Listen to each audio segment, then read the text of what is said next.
Yo, I'm back.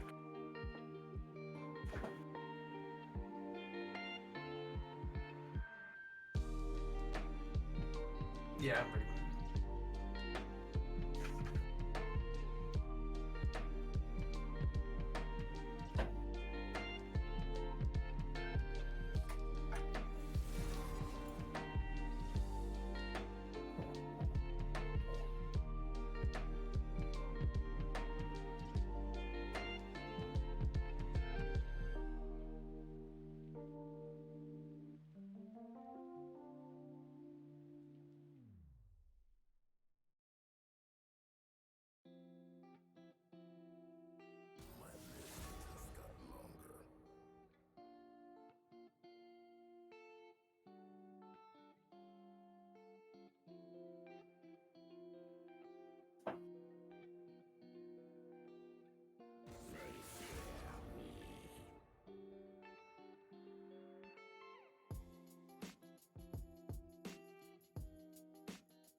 Good afternoon, ladies and gentlemen, and welcome to the EsportsWales Proven Grounds League of Legends. So we're going to have two teams playing each other today, and I'm joined with Brettania, who's going to be casting with me. I didn't realize I was going to be casting today, so this is going to be some fun. So I'll just throw us over to the game because it looks like we're starting off for game one. Yeah, drafts have already begun. Fans already locked in, most of them, as you kind of expect a kind of conference. They may develop depending on who shows up over the course of the games. I don't expect too much from the patch changing much. Maybe the Yorick is the exception to this rule. I've played against a couple of Yoriks. I've played with a couple of Yoriks recently, and they have been demolishing. One instance of a Prowler's Claw Yorick, absolutely terrifying. He lands the little cage around you, Prowler's Claw's on you, slams the hammer, the shovel, and you are pretty much the dirt. But the draft, in terms of what we're developing here, seemed pretty standard. I quite like the Shen personally, especially in these kind of uncoordinated, messy games. Being able to bring extra players when you're not really, as a team, keeping track of the cooldown or where people might be. To a similar extent, Ezreal having a lot of agency. If you get picked up off of those side lanes or you're in the wrong place at the wrong time, Ezreal, Lee Sin have very good escape mechanics. Sion, I enjoy here as well. Something that you're quite happy to put the Shen. You will struggle in the early, but to a similar extent, you hit the Sion ult and you know that something's coming. Yeah, Sion can definitely sort of turn around team fights and sort of pull in, but Shen is exactly the same, really, being that global pressure. I know. Go on, sorry. I was just going to say, I know Prancy is one who's sort of been practicing that Shen play, and I know he sort of, he wants to dominate top and dominate match, the map control with it, really. Yeah, that's one of the beauties of Shen, right? Is that you can win the lane as well as other people's lanes for them at the same time. That's why it's so potent. Which is why I think Sion's one of the better things to pick into as well. Because whilst it might struggle within the lane, It's something that Shen will undoubtedly struggle to deal with later on, and just about everything else. The Scion at the moment is probably like the S tier tank out there, maybe next to Ornn and Shen, who have the more versatility in it. But yeah, Scion with the max health scaling and a chem tank or the other family options at the moment is really disgustingly potent. With the amount of burst damage in the game at the moment, Sion's definitely one of the only things that can outlast some of it. And speaking of the burst damage, here it comes. Yeah. And Kane. It looks very much like they got a bit of a dive comp with what was it, Team 1? Are we calling it Team 1, Team 2? Or is it was it Twisted Fates or Gizmo's team? What are we calling it? It's probably easier just for blue side, red side, Team 1, Team 2. Okay. Yeah, so from the sort of blue side, it looks like they've got a bit of a dive comp. Yeah, with the Alistair locked in last as well, right? Alistair follows up. Lee Sin gets the free backline entry along with the Shen, and Diana gets the freedom to, or the security really to ult in, especially if you're diving on top of an Anivia Scion. There's a lot of CC there, so the Shen ult or the Alistair being up the product definitely gives you a lot of time. Yeah. Probably a little difficult to execute, assuming you don't get fed in the early game. If you get fed, it's nice and easy Ezreal with the Duskblade doing lots of damage. I'm not the best Ezreal in the world. I picked up Ezreal with a Duskblade for the first time in a little while, and it didn't matter how good you were. The WQ, you're 50% of people follow with the oil. It's probably just about enough. But yeah, like I say, right, it's going both ways. There's a lot of CC on the other side, so it's effectively who's making the picks, right? If you're able to begin the dive, you manage to find multiple members on the knockout with Alistair, with Diana. That fight should be blown out of the water. Counter side, you walk into a bush with a sign on Anivia in it. There's a wall set behind you. You have very little option but to go in, and if you're not winning that fight, or if you weren't winning the fights before, you're probably not going to win. Yeah, off the sort of pick and pan phase, like I think was it Red Side has got sort of a more all round team, but I feel that if Blue Side can sort of hit those picks and get that dive comp right, I think they're just going to dominate this game. Yeah. One thing I would like to touch on is the Annie support. It's something I'm surprised I haven't seen a lot of, so I'm quite curious to see how Ishima's Gizmo comes. I played a lot of it in preseason, right? Because in preseason, she, along with the items better suited than before, the E buffs, right, that targeted for support, being able to buff an ally's movement speed, give them effectively damage auto resist as well. But it's something that outside of preseason seems to have been forgotten, and with a lot of the kind of more aggressive, maybe Mandate or Seraphine's in the world, I'm surprised Annie hasn't come in to deal with that, because of course Seraphine's going to struggle if you put a pair on top. Yeah. I don't think it's going to do very well into an Alistair, going to be honest. Or at least outside of the laning phase, right, which is where the blue side team we were looking at really wants to thrive, right, finding people in the jungle, finding people under their towers. But during the laning phase, I'm kind of curious to see what kind of gaps Annie Jin can break open into quite a safe Ezreal Alistair.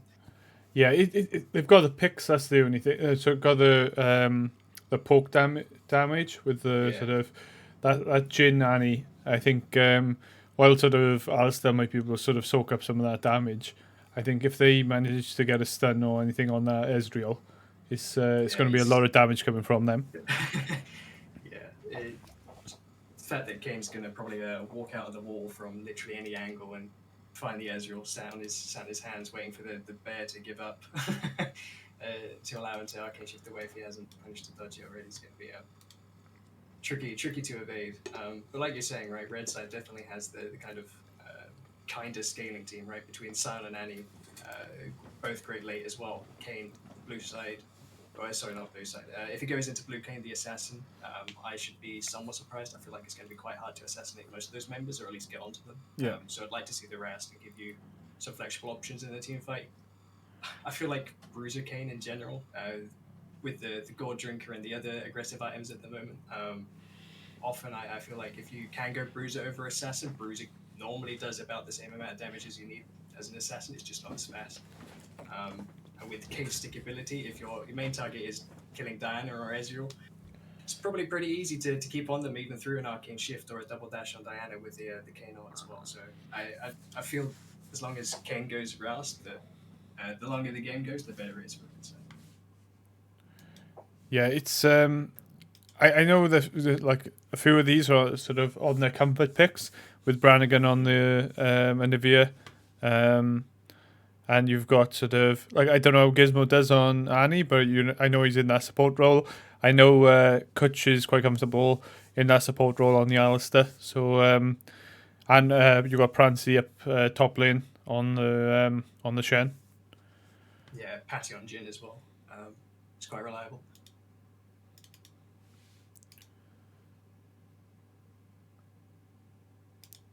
Just making sure this is switching over. So, yeah, hopefully with these comfort picks as well, we get to see perhaps a higher quality of play than we obviously might expect out of teams randomly assigned. I feel like every time you see somebody on a counter pick, a lot of the rest of the playing League of Legends naturally comes with it, right? Because you're not thinking about. There's less hesitation about can I kill this person, where the limits are. You normally on something you're happy with playing to those limits. You know the maximum reach that you can get out of the champion at any given point. So it goes the same within a role, right? You know the capabilities of your role. You know where you should be. So hopefully with this system we can have a decent serve game. Yeah, I think it's going to be a close game. We've got the two plats in that bot lane, where it's sort of spread across the map. I don't know how sort of Jakob and Jam are going to do from that jungle side of things. Oh no, sorry, the Hunter and Jam are going to do from the sort of jungle side of things, and how they're going to dominate. I don't know if those are the main roles. These are two sort of players. Two players which I don't know. Yeah, I'm not overly familiar with it either. So it gives us something to look forward to throughout the game, obviously, to see what these players are doing and what they're up to, how well they perform.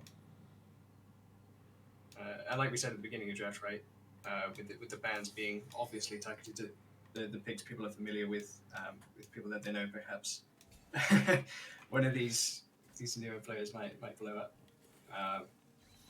We'll see some adaptations in draft or some unique counter picks or preferences come out that way as well. Nice little poke from Ezreal there. He's sadly not starting with the tier, not playing too late, but I suppose playing into Jinani there's a lot more aggressive threat, so perhaps having lifesteal in the lane, like we said, the poke and the RS. Just having the blades perhaps saves you from the Orlan as well, the additional HP. But yeah, lane-wise, we expect, as we talked about in draft, Shen to be pretty much just pushing this shot in early. That might change around 6, where Shen might look to get something outside of the lane, depending on how well the lane's going for Shen. If he's not finding these kills in top, I'd like to see him kind of push the advantage. You're quite happy for a Shen to sacrifice CS, especially these ahead, to protect the Ezreal or to punish a Jhin, something like that, just by showing up in the lanes. Mid lane, I expect it to be rough for Diana. As soon as Nivea gets going, I think it's going to sort of like Diana might be able to do the damage of 6, but it's just that poke is going to be it's just going to push out the lane really. Yeah, it's going to switch at like each champion's power points, right? So for Anivia, she gets a lot stronger at 3, being able to have the wall and the stun gives you a lot of breadth within the lane to kind of fight. You can sort of see it already, right? The Anivia getting that chip in. But it goes the other way as well. As soon as Diana has the complete combo, Anivia is under a lot of threat, assuming she doesn't land the stun. So whilst there is the chip advantage on Anivia, Diana can obviously always threaten like the Orlan, which is why I quite like the Anivia here, right? She can buy a lot of time with the egg, so if Diana uses up everything and she's got the egg to go through, it's a lot more difficult. Yeah. The big point of change here is at 6, right? Diana's ult was changed a lot more to be focused on team fighting than individual kind of kill pressure, which is why we're talking about the draft comp alongside the Alistair and the Lee Sin, right? There's great setup for that. But within the lane, whilst it is still damaging and threatening, it's not so threatening, especially like we said with Diego. Conversely, Anivia's 6. She can just sit under her tower or under your tower with the ult up, no problem, and just begin to amass such an advantage in terms of XP or levels. Yeah, she's taking a lot of damage there, though. Yeah, Kane caught on the backside of this, flashing away from the lead. That's some nice. Next to Sonic Strike. Anivia still has egg to break into, but bot lane's already roamed up. Gizmo. They got egg, but yeah, there's a good rotate from bot lane there. Yeah, being able to walk up first, having priority in the lane, but they caught back here. Fails the combo, sadly. Would have find something there. Jin able to follow. Alistair, no spells available. Might have to flash away from this, but we're taking into top side. Some casual trading going on. Might have to jump up back. I think that might be Alistair. Oh, he's got a heal. Any heal, but for the movement speed just to get out. So that's more summons and more advantage for red side.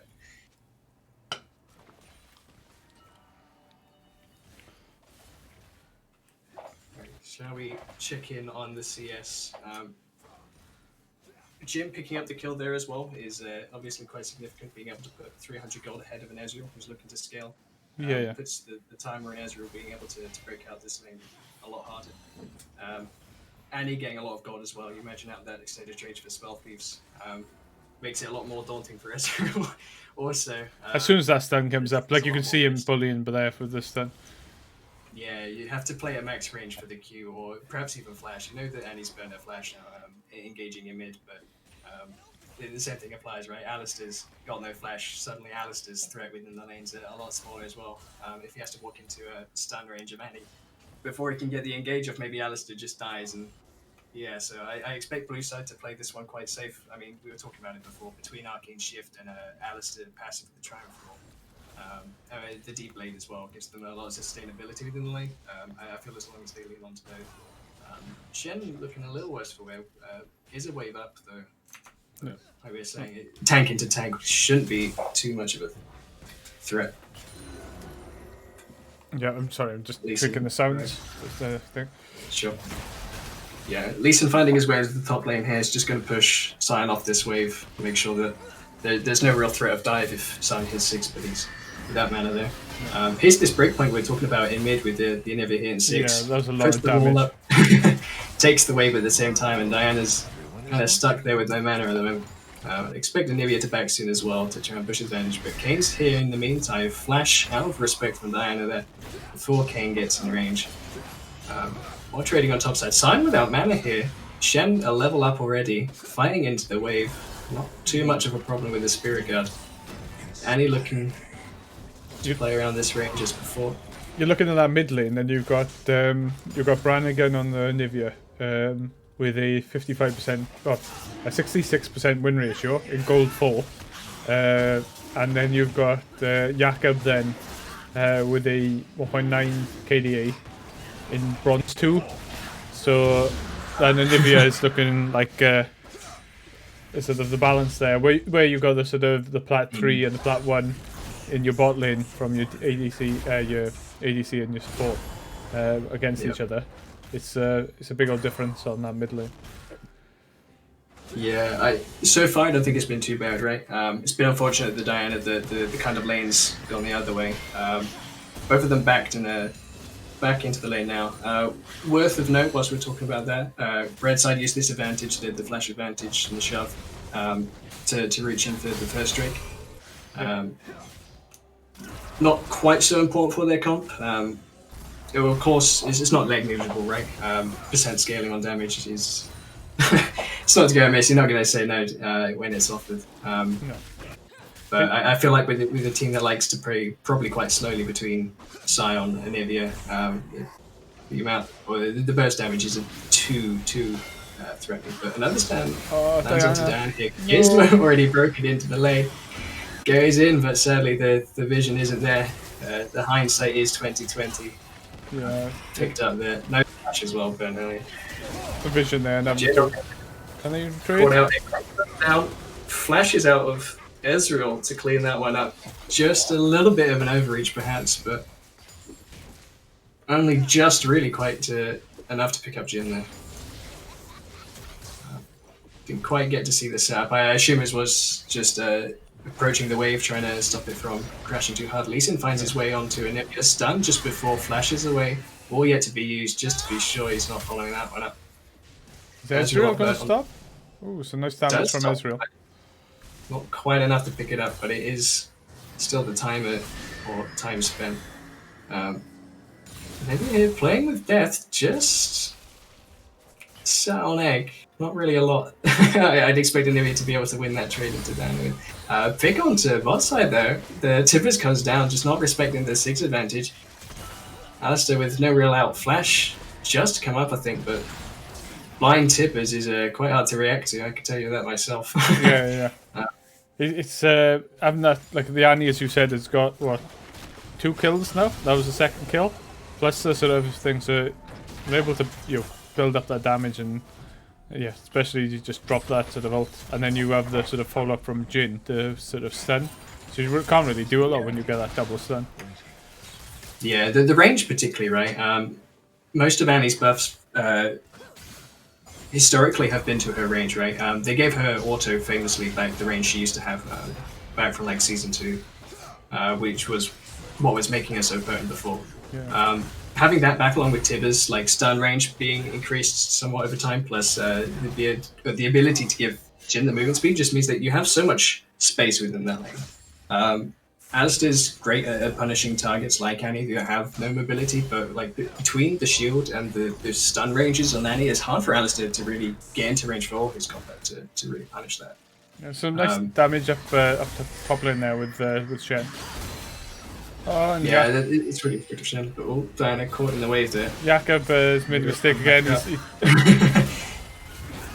Uses the ult to no avail. All champions still full HP apart from Diana. Just again, like we talked about, right, is that breakpoint of Anivia. She's hit 6. She's had the jungle advantage. Herald coming in now as well, so that's 3 plates into Anivia just about. Yeah, in saying that though, the mid lane, the Anivia hasn't got a kill yet. All the kills have gone to other people, which is interesting, man. But there we go. No kills on the Anivia. Instantly picks up a double kill. The casted curse. Exactly, casted curse. That's probably going to be mid tower going. Great flank by Gizmo, honestly, being able to flash over the wall to punish there as well. I don't know what's been going on with the vision. It seems a little quiet at the moment. Which makes sense. I think the supports have really yet to hit most of their tribute gold. Yeah, Neither's quiet for him. Diving are in top side. Sound. Call Lil out. I think that's Shen might be able to break Spirit Guard on side. Uses the grasp to keep himself just above float. So that's the danger point, right, that we're talking about. This top lane is supposed to be somewhat neutral. We had expected it early to go into the Shen's advantage and to break out, but now that the Shen's ahead, additional 300 gold diving Sion, he's going to be missing out on that wave as well. Shen has now a lot of freedom to move out, so Blue now has a lot more options, right? With the Diana perhaps being caught, or not having quite the ability to just kind of mitigate the shove from Diana, you now have Shen options, or even just to match their own with Lee Sin, right? Lee Sin's tried to find his way into some of these lanes, but quite as successful as Kings. I think one of the benefits of this is that by Red Team playing Jin, they've been able to sort of sit back, like the CS side of things. Yeah. He's managed to sort of stay par with the Ez, but what he's managed to do is he's just played safe, held back, and it's allowed the Annie to roam and do that damage on the other lanes, get those picks. Whereas Alistair can't counter that in any way, because if he did roam, he'd just get sort of burst damage or picked up that side. So it's a good sort of structure from them. Yeah, Jin flashing here away from the Ezreal ult. Annie caught in a bad position, stuck in the lane for too long, but that's the extended stun. Shen up coming here as well. Stand United, saving members in time. Jin ulting in melee range of an Alistair. Flash spawned from the Shen. Kane's arriving as well. Jin's still alive. Perhaps a little too deep. 4th shot used, no quite damage yet. Kane up. In onto the Shen, not enough damage quite as yet. Lee Sin walking a little too far forward. Alistair waiting for his combo to come back up. Health bar full on Kane. So far, a 1-for-1 trade. More ultimate spent on blue side.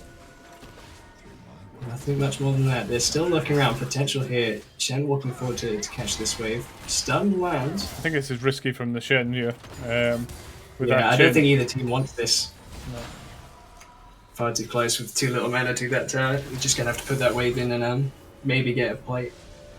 And that's a slight advantage again to red side, where you sort of, and he's got 3 kills and playing quite well, but you drop in a. Oh.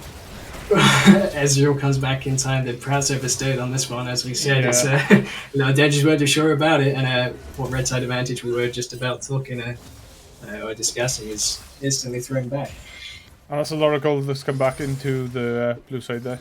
I think it was about 2k gold. Yeah, across the shutdowns, right? Plus, actually having the space then to pick up that wave. Both of it onto Ezreal, importantly. I don't think those kills in bot lane went onto Jim beforehand. Shen being caught here. Taunt used bot side, won't be able to get away. Annie again, finding her way into other lanes that Alistair can't answer because he's too busy, hands full on bot lane.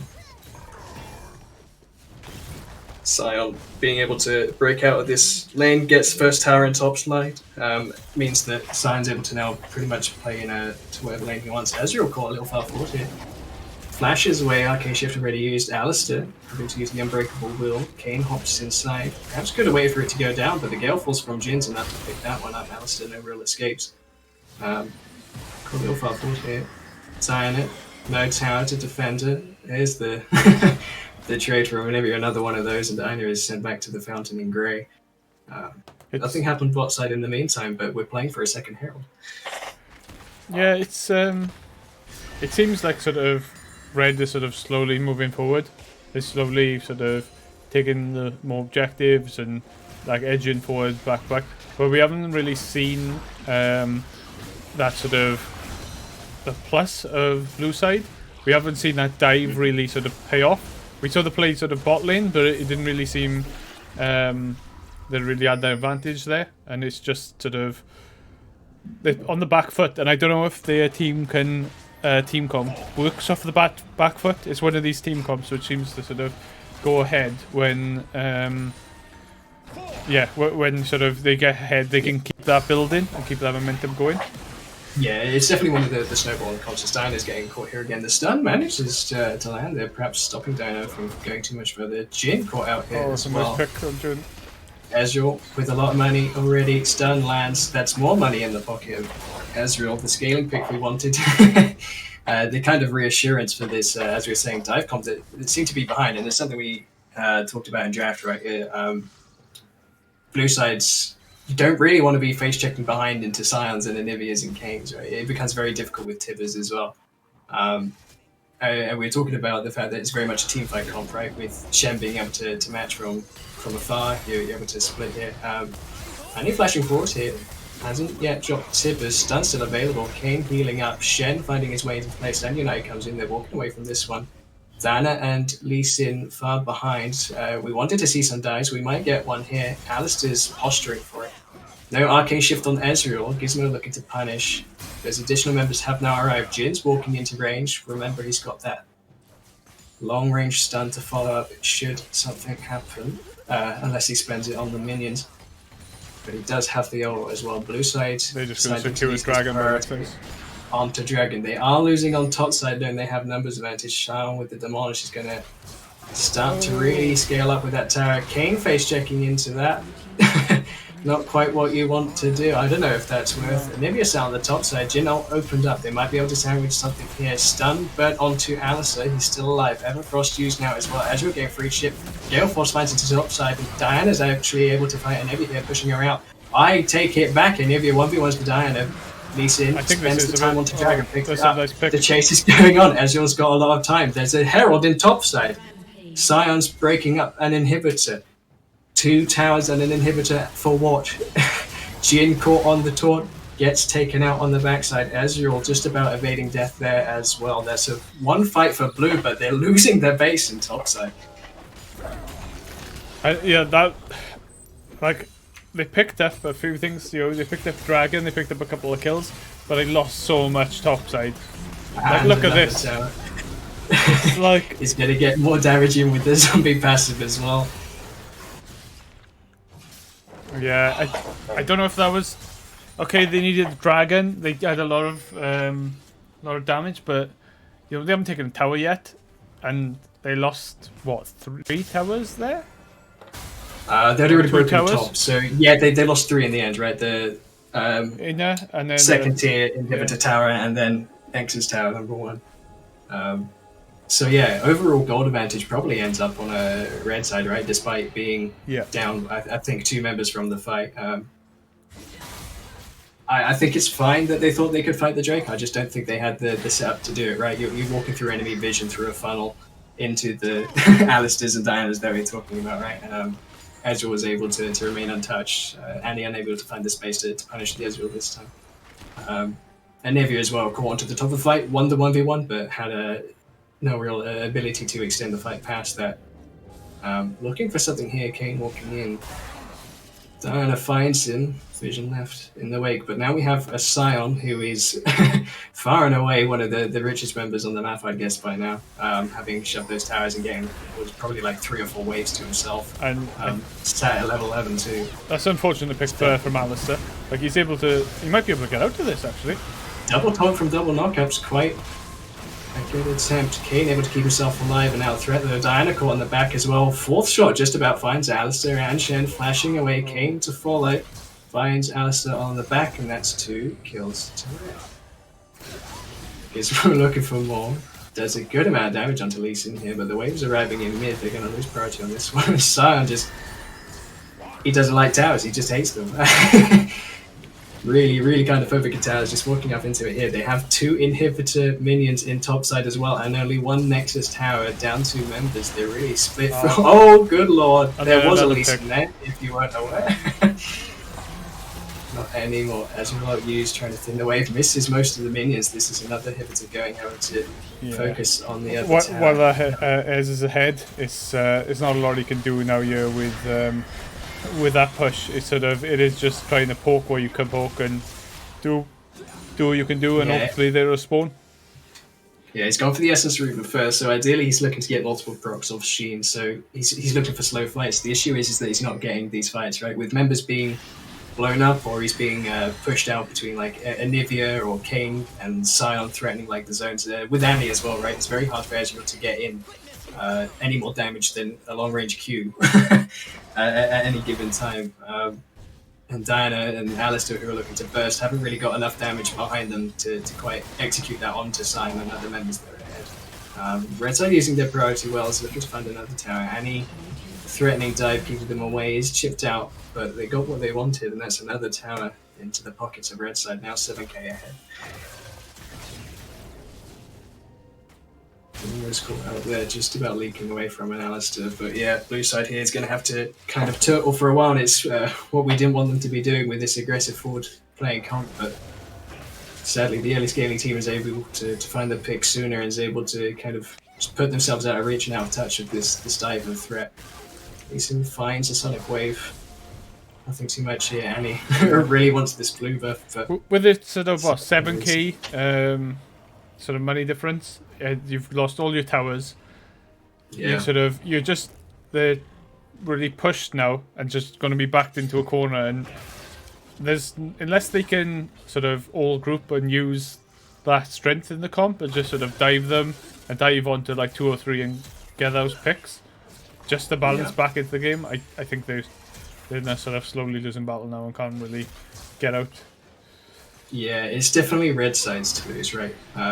Alistair looking for something here, not going to get what he wants, has to pop to the ult early, so thanks to Anivia's damage. Leeson looking on the back, might be able to find a miracle kick here, only onto 1 as K-Man is able to dodge it. No. Anivia able to punish him, finds himself on the backside. They're just too far behind you. Yeah. It's going to be a struggle. The members walking back to the fountain, already chipped out. Ezreal might be caught out here if Jin decides to Gale Force. Shen finds herself in a 1v1 with Kane, taunting away, not taunting in, kind of describes the game we've been seeing so far. The inhibitor has respawned on top side, but I don't think it's long for the world as Sion and Jin arrive. Shen caught here, double knockup. Alistair might be able to save it. Diana lands a Q, doesn't want to go in. Flash forward from Annie, finds onto Ezreal, ignited. 4th shot lands, finds Ezreal on the back. Sion's focusing this tower. Kane on the inhibitor as well. The director cam doesn't quite know what to do. Open Nexus. If there was a time, it's now. Lee Sin finds his way in, no kick, remember, dashes in, dashes out, doing potato damage to Jin. The last minion waves are being found. Knock up onto 2 from Alistair, taunt to follow up, Sun's fine, Diana pulls him out a bit. Jin and Annie are untouched, however. There's a 4th shot and a double kill onto Jin, almost finds the 3rd onto Alistair, dodging away from the cane, caught up by an Annie Q. Shen stood on the steps of his fountain. Might be doof. But sawing with the Nexus, Ezra finds himself alive. It's a good bit of chip onto Annie, but I don't think it's going to be enough. I think Red One has the Nexus and the Fountain in their bag. Scion. Well, even with Scion's passive, it kills Scion and he can take that. Yeah. That's the first one wrapped up. Red side taking that one in a quite convincing fashion. Fairly back and forward for the most part, but it was overall Red side coming ahead in most of those plays. And yeah, it's a decent game. I think it was just a case of as soon as Red was able to take that advantage, Blue wasn't able to sort of step back in and do that, and wasn't able to just sort of take control again. There was a couple of fights which we seen them take it, but it was that Scion leaving that Scion top and just leaving him take those 3 towers. They couldn't get back in after that, I don't think. Yeah, I really love the decision. At least I should hope it's a decision that you put the Rift Herald with Sun, right? Because he's not going to be able to match Shen in arriving at those plays, especially if he's on top side and the Drake spot side, right? So being able to put Sion, right? You've got the Monish, you've got the Max Alpha, whatever you're behind. Here's a Rift Herald. You do your damage, right? You do your your version of playing League of Legends, which is 1v1ing towers, and that's exactly what he did. Coming ahead with a Drake, but when you're already behind and your Drake's really kind of a scaling matter unless you're ahead, in which case it's a closing matter. Losing your Nexus towers, you're down TPs as well. It becomes incredibly hard to, 1, get out of your base, and then 2, find those fights you're looking for with or without an event. Yeah, it's going to be interesting if they. I'm assuming they're going to go into another game now, so it's going to be interesting to see how if they pick similar comps moving into the next game, because for me, I think that I would like to see a bit more poke from that mid lane. I think Diana was kind of backed up a bit in that mid lane, and sort of where you had Annie coming in, and you had the Anivia Wall, and you had the Kale as well coming in. It's kind of, you have all these things jumping in, and you haven't really got anything you can get out. And sort of, as soon as she dashed in a few times, it was just, that's it, you're gone. So I'd like to see something which is a bit safer pick from the mid lane. And then it depends on how they do things. I think like the Shen and Alistair worked quite well, and the Ez worked quite well. It was just a case of, I think mixing those up. And I don't know about the Lee. Like, I think he would have worked if they managed to get ahead, but because they didn't get ahead, it was a case of they couldn't keep that snowball. So for sure. Lee is very much like a sort of some of the other champions in the game, where unless you allow him to snowball, with like Shaco and stuff like that, playing from behind is so difficult on some of these champs that you are out of the game unless you can sort of get that CS, or someone else makes the pick and you're able to sort of build up from that.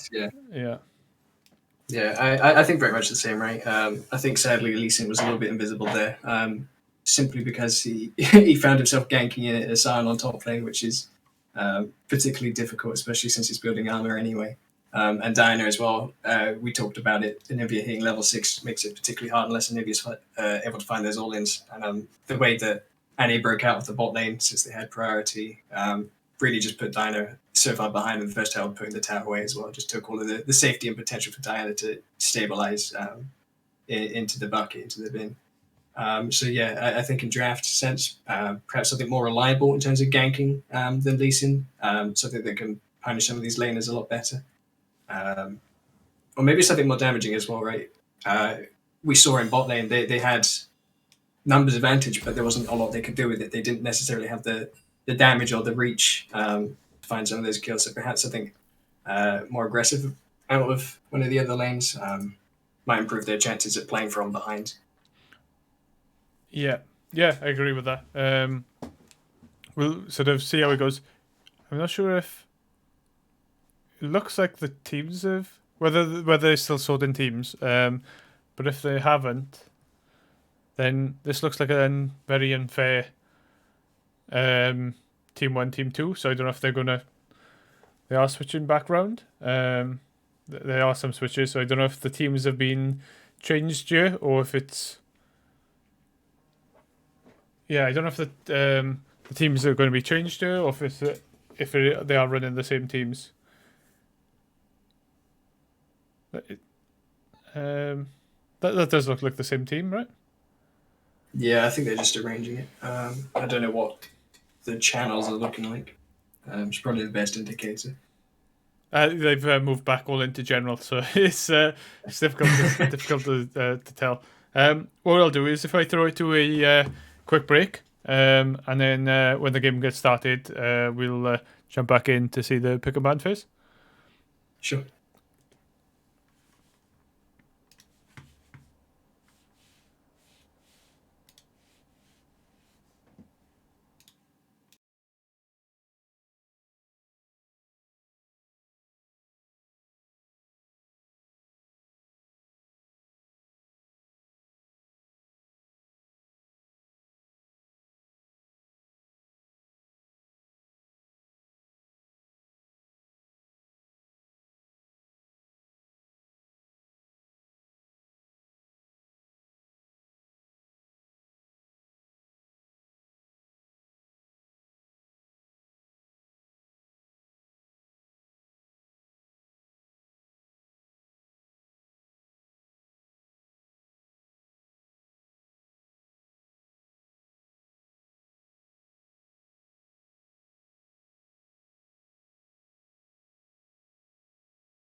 Okay, so we're back in pick and ban phase.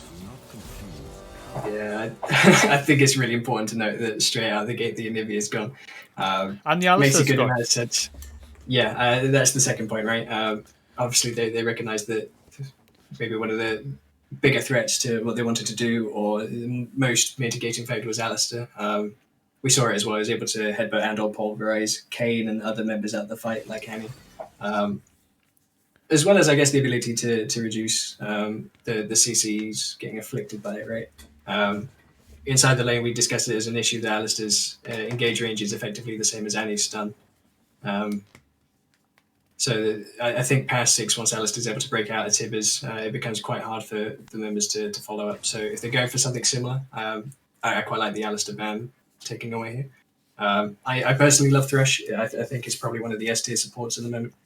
Things like the early Leona, Nautilus, and Alistair, Rel as well, will get absolutely destroyed by a well-timed flay. And with a lot of the pick that we saw in last game as well, having the Lantern to be able to reach and just protect a member, just say, no, you're fine, you're getting out of this one alive. What I don't understand here, though, is that the Alistair ban has come from the team that picked Thresh. the team but the team that picked Thresh, but the team that also played Alistair last game. Oh, was it? Yeah, so Kutch was yeah. the one who played Alistair last game, and which was the team which was on blue last time. So they banned their champ. I know Gizmo plays Alistair, but it's sort of a strange ban there when you're planning on picking Thresh, I find. Yeah, I'm curious as well, because they were hovering Lulu, which is also a pretty good Alistair answer. I don't know if they I don't know, right? Because Gizmo has a lot of options. I feel like it's particularly hard to ban him out. So yeah, I guess I take back what I said about Alistair being perhaps a mitigating factor for them. Having it taken away for them there is it's basically 4 bans. So no, yeah, that's a curious one. I don't think I can quite explain it apart from maybe they don't want Gizmo Denial picking it, but again they pick the Thresh, so I don't really mind picking Thresh to Alistair any day of the week. Sion picked up here again on the other side of the rift this time, I believe. Oh no, the same side. It worked out well. I slightly concerned about the fact that Shen was able to dive and get a kill, so perhaps Sion's learned his lesson on the field. They're going to take away the Shen here as well, because it had a similar effect as the Alistair, right? I slayed those. Yeah, there it goes. There's the Shen ban. As being the more successful things out of last game when they were behind. So yeah, Shen taken away, less ability to reach around the map and perhaps protect some of these lanes that they were winning in. It's now a lot harder for Prancy to get out and into these lanes to save them, to try and create numbers advantage. So hopefully they're able to find some other way to win on the map. Because if you're not winning in bot lane, you're not able to help out around these objectives with a Shen or be able to split. It's quite difficult, especially into Sion as well, right? I'm curious to see what his answer is for this. Wait, what? That's just a troll pick, right? So I don't understand why the... So... Oh, I don't like that pick. Not a fan of Quinn? Well, I don't like that pick because they got a strong... This is pretty much a AD team there with the Thresh front line. It depends who they're going to come in with now for their top lane. Oh no, their top lane would be... Yeah, it's going to be top Queen, right? Yasuo mid, so they've saved jungle for last. I assume it's going to be something AP. Unless that's a jungle Queen? There's potential for it. I mean, I don't think Quinn's great. I don't think her Q does enough AoE damage to most of the camps to effectively do it. No. Oh no, we're quad dipping onto AD damage here. All right, that's a curious one. I feel blue side here has definitely a much better advantage, at least in terms of team comp, right? As great as Hecarim and Thresh are at the moment, I don't know if Queen and Yasuo are the picks I'd want to take into it. There's no real great win wall targets for Yasuo either, apart from maybe Talon Daggers during his ult, but I feel that one's quite hard to really get around. And Jhin obviously can be really patient with his 4th shot and with his ult. So, Olaf just running into Caitlyn. He doesn't care about traps. He doesn't care about flips. He doesn't care about flay. He doesn't care about fear. It's going to be quite difficult for Caitlyn to stay alive reliably unless Thresh is sat at the back of the fight, which again is not ideal, right? If he's playing for front line and set up for your Quinn and Hecarim, you have to follow up on Thresh at the back with a lantern ready for Caitlyn's perhaps not the best result. So I'm a little concerned here draft-wise. Sion and Olaf as well have great armor options into 4 AD champions, so it might be 4 Kraken Slayers across the board. Yasuo, Quinn, and Caitlyn. And I think that's perhaps the best point of the game for them, right? Once they have those Kraken Slayers out, they really, really need to get ahead with this. I think that's the issue here, is that it's just their comp. It's like it's too with the AD stuff, it's too strong. So it's just going to be a case of, as you said, the Sion and stuff just building armor and being that front line, and then you've got Jhin and Vel'Koz behind doing the poke.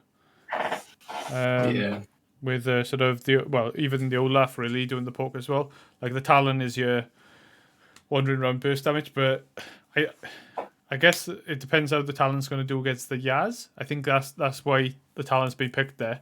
Is that's the biggest X factor I think this game, right? Is the which way mid lane leans. I'm assuming this is going to switch as well because I think that's Kutch is still on the Thresh. You've got Brannigan, I think, is still going to be playing mid, so he'll be on mid with the Yasuo, is it? Or is the Yasuo probably top? It's flexible. I'd like to see the Quinn, preferably into Sion. I think Quinn's perhaps one of the best things you can get into Sion, having the range to kind of bully the Sion around early. Of course, it goes the other way late, right?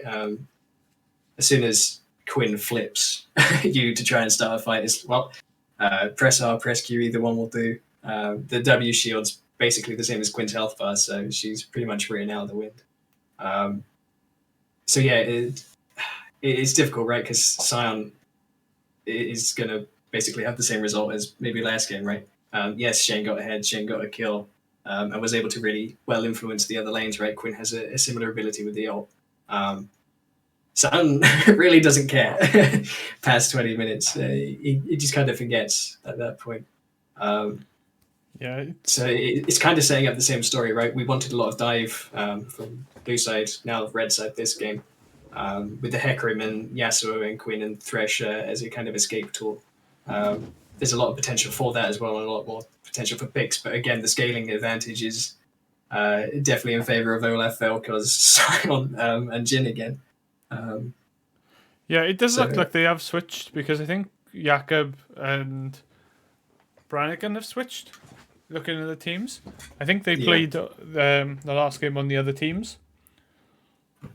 Yeah, it's very much. I think it's going to be, as you said, it's going to be that sort of that side of things where I think the Talon is going to struggle in this mid lane, and I think that's going to hurt the rest of the team. But it's down to those picks. I think you've got, as you said, you've got the get out now on some of those champions, which you didn't have last time. But once you go in, you are kind of stuck, and yeah, it's going to be a interesting. Like out of the pick and ban phase, I can't see any of these teams which sort of stand out as they've got it, or how they're going about playing it really. Yeah. I think the bigger indicator of how this game's going to go, in terms of once we get into game, is keeping eyes on Hecarim, right?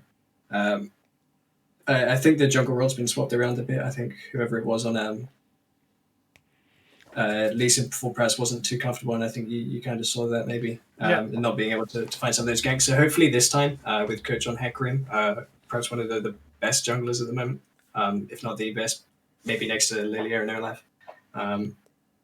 Hopefully can find a lot more that makes some of these lanes that perhaps didn't go so well, or maybe not as well as they could have, a lot better. So perhaps this mid game is going to be a lot more competitive than it was before, and perhaps these lanes are going to be a lot more stable or ebb and flow than before as well.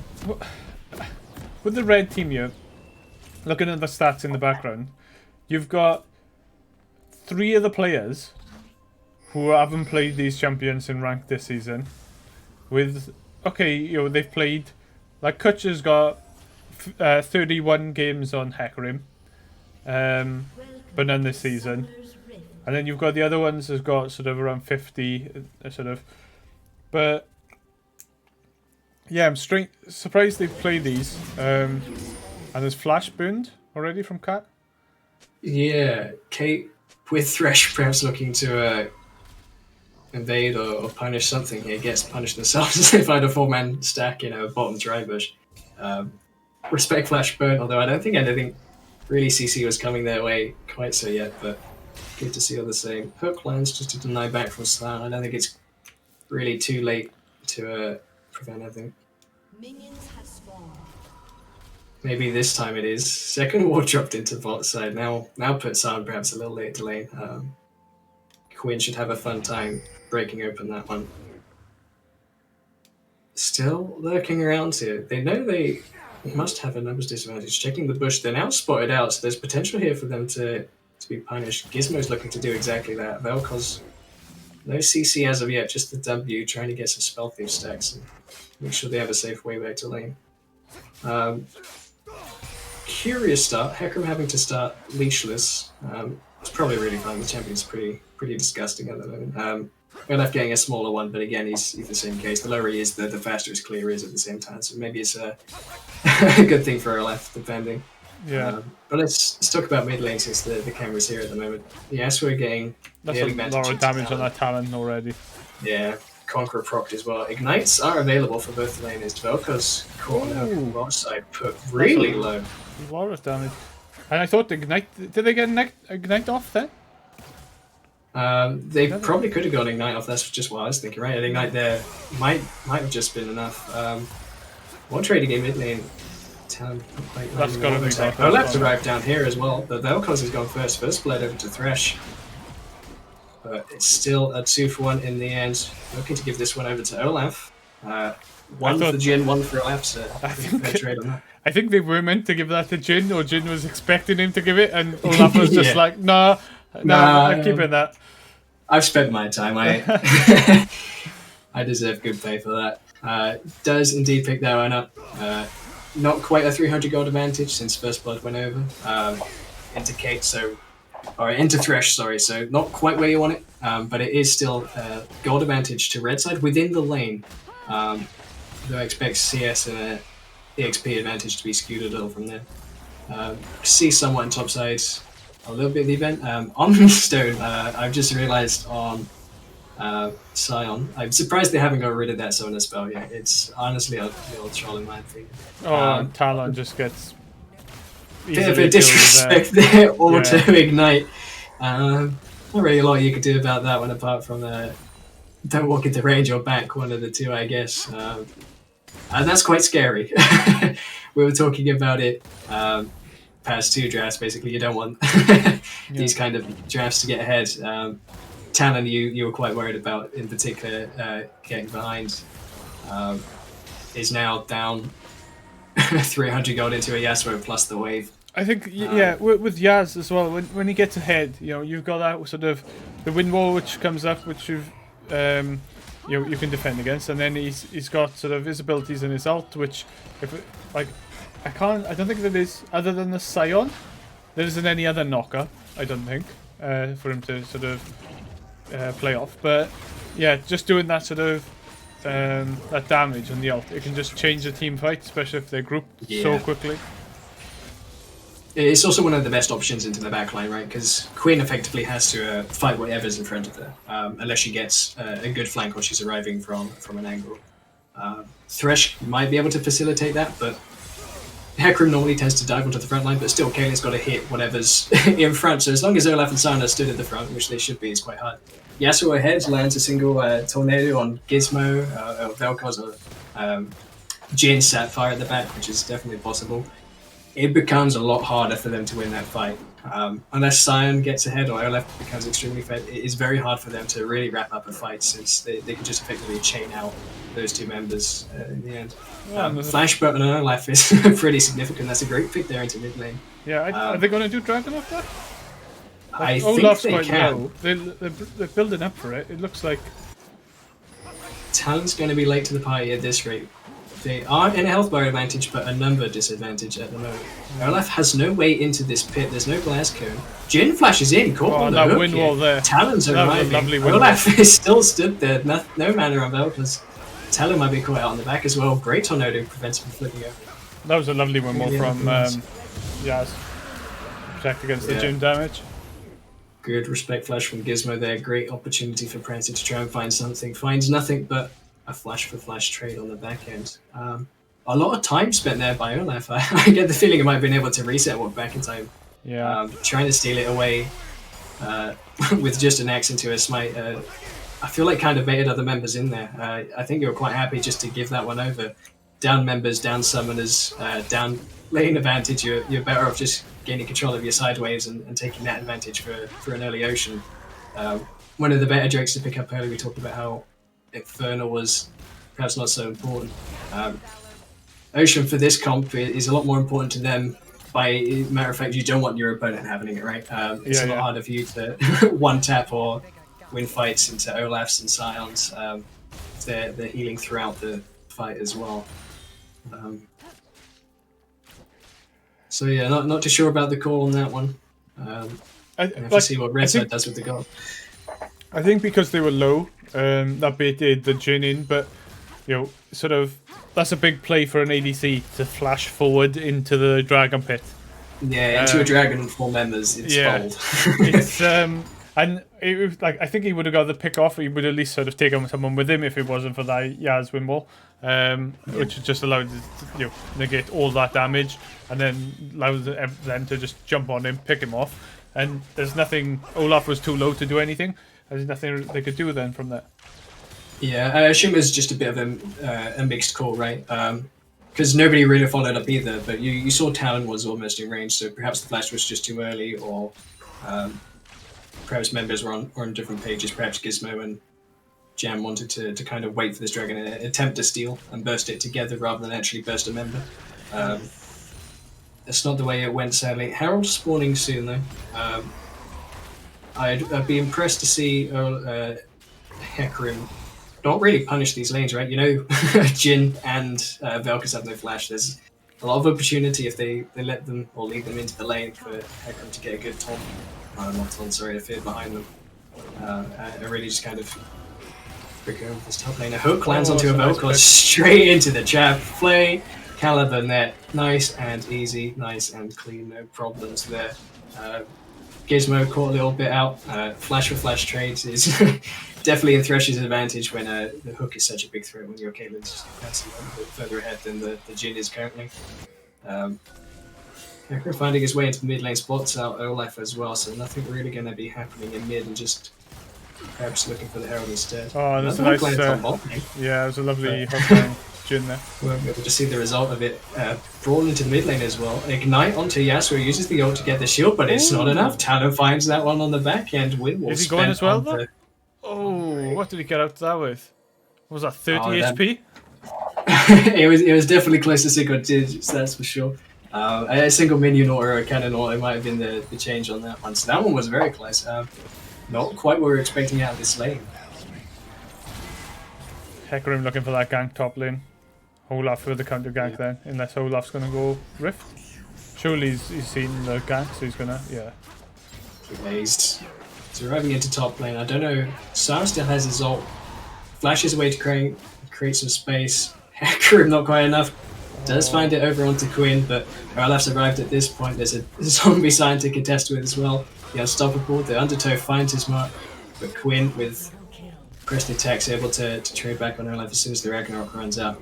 A bit of a curious one there. I feel it's quite hard to gank a Sion. They did find enough damage in the end. I wasn't convinced that Quinn had enough. I was for sure proven wrong. I think it's just the speed that Olaf had. He's got boots. Yeah.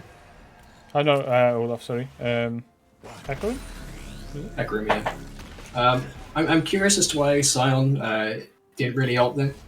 He could have either used it to burn time for Olaf to arrive or just get out. Yeah.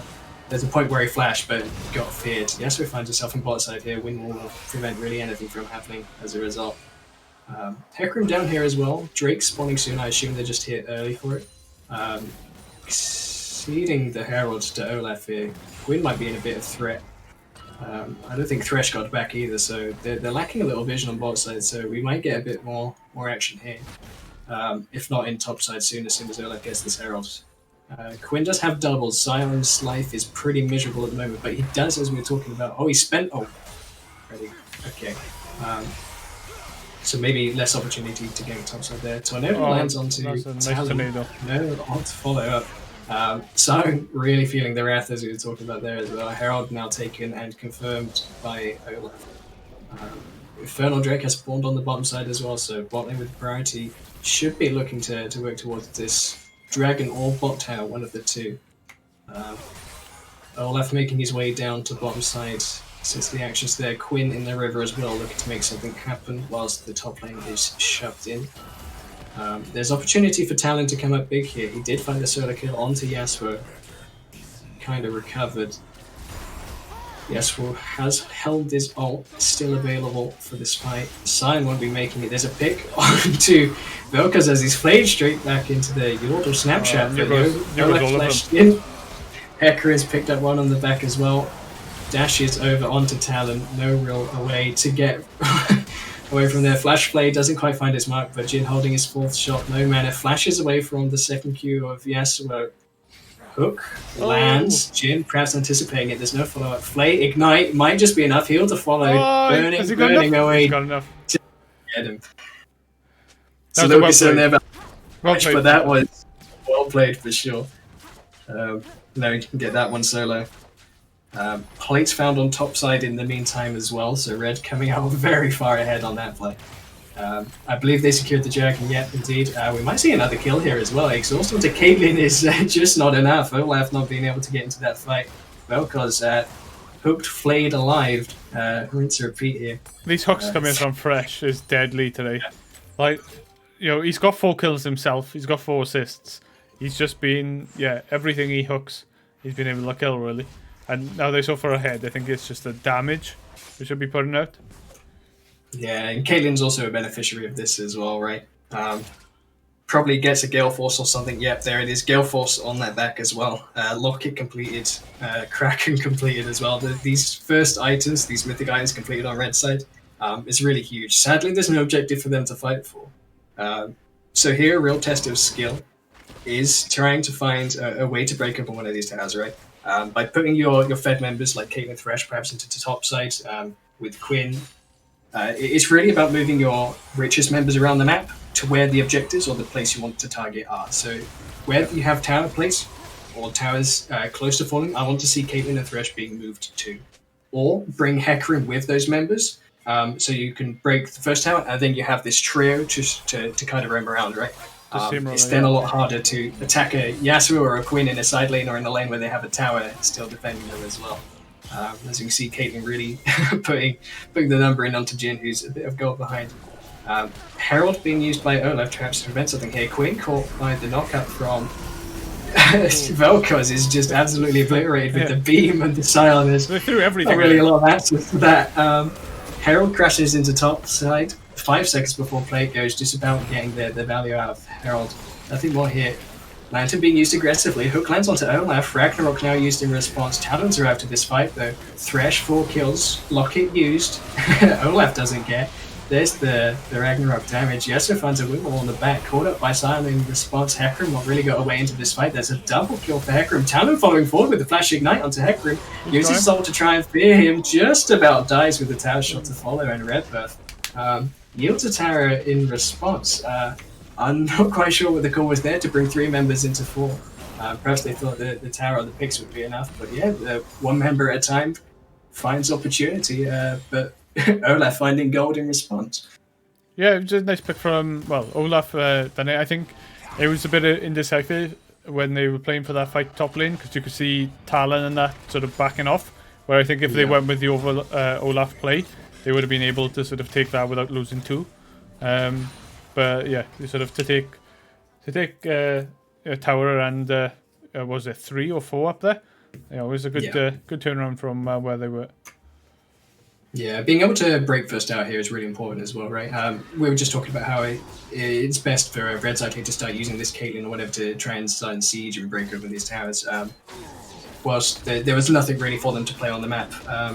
I did neglect to remember that Olaf had a Herald to use as well. Just about gets it in time to get the last plates out of that tower as well.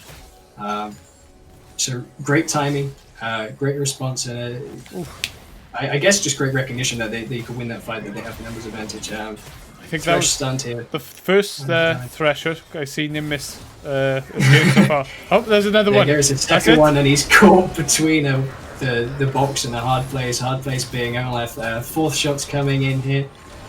Only 2 of them quite connecting, so Olaf's going to pick this one up again. Jim just watching, frothing in the mouth for some of these kills, sadly, but it's still an advantage you like to see, punishing red side here, sticking around too long after a tower. Might net a dragon on the back of it.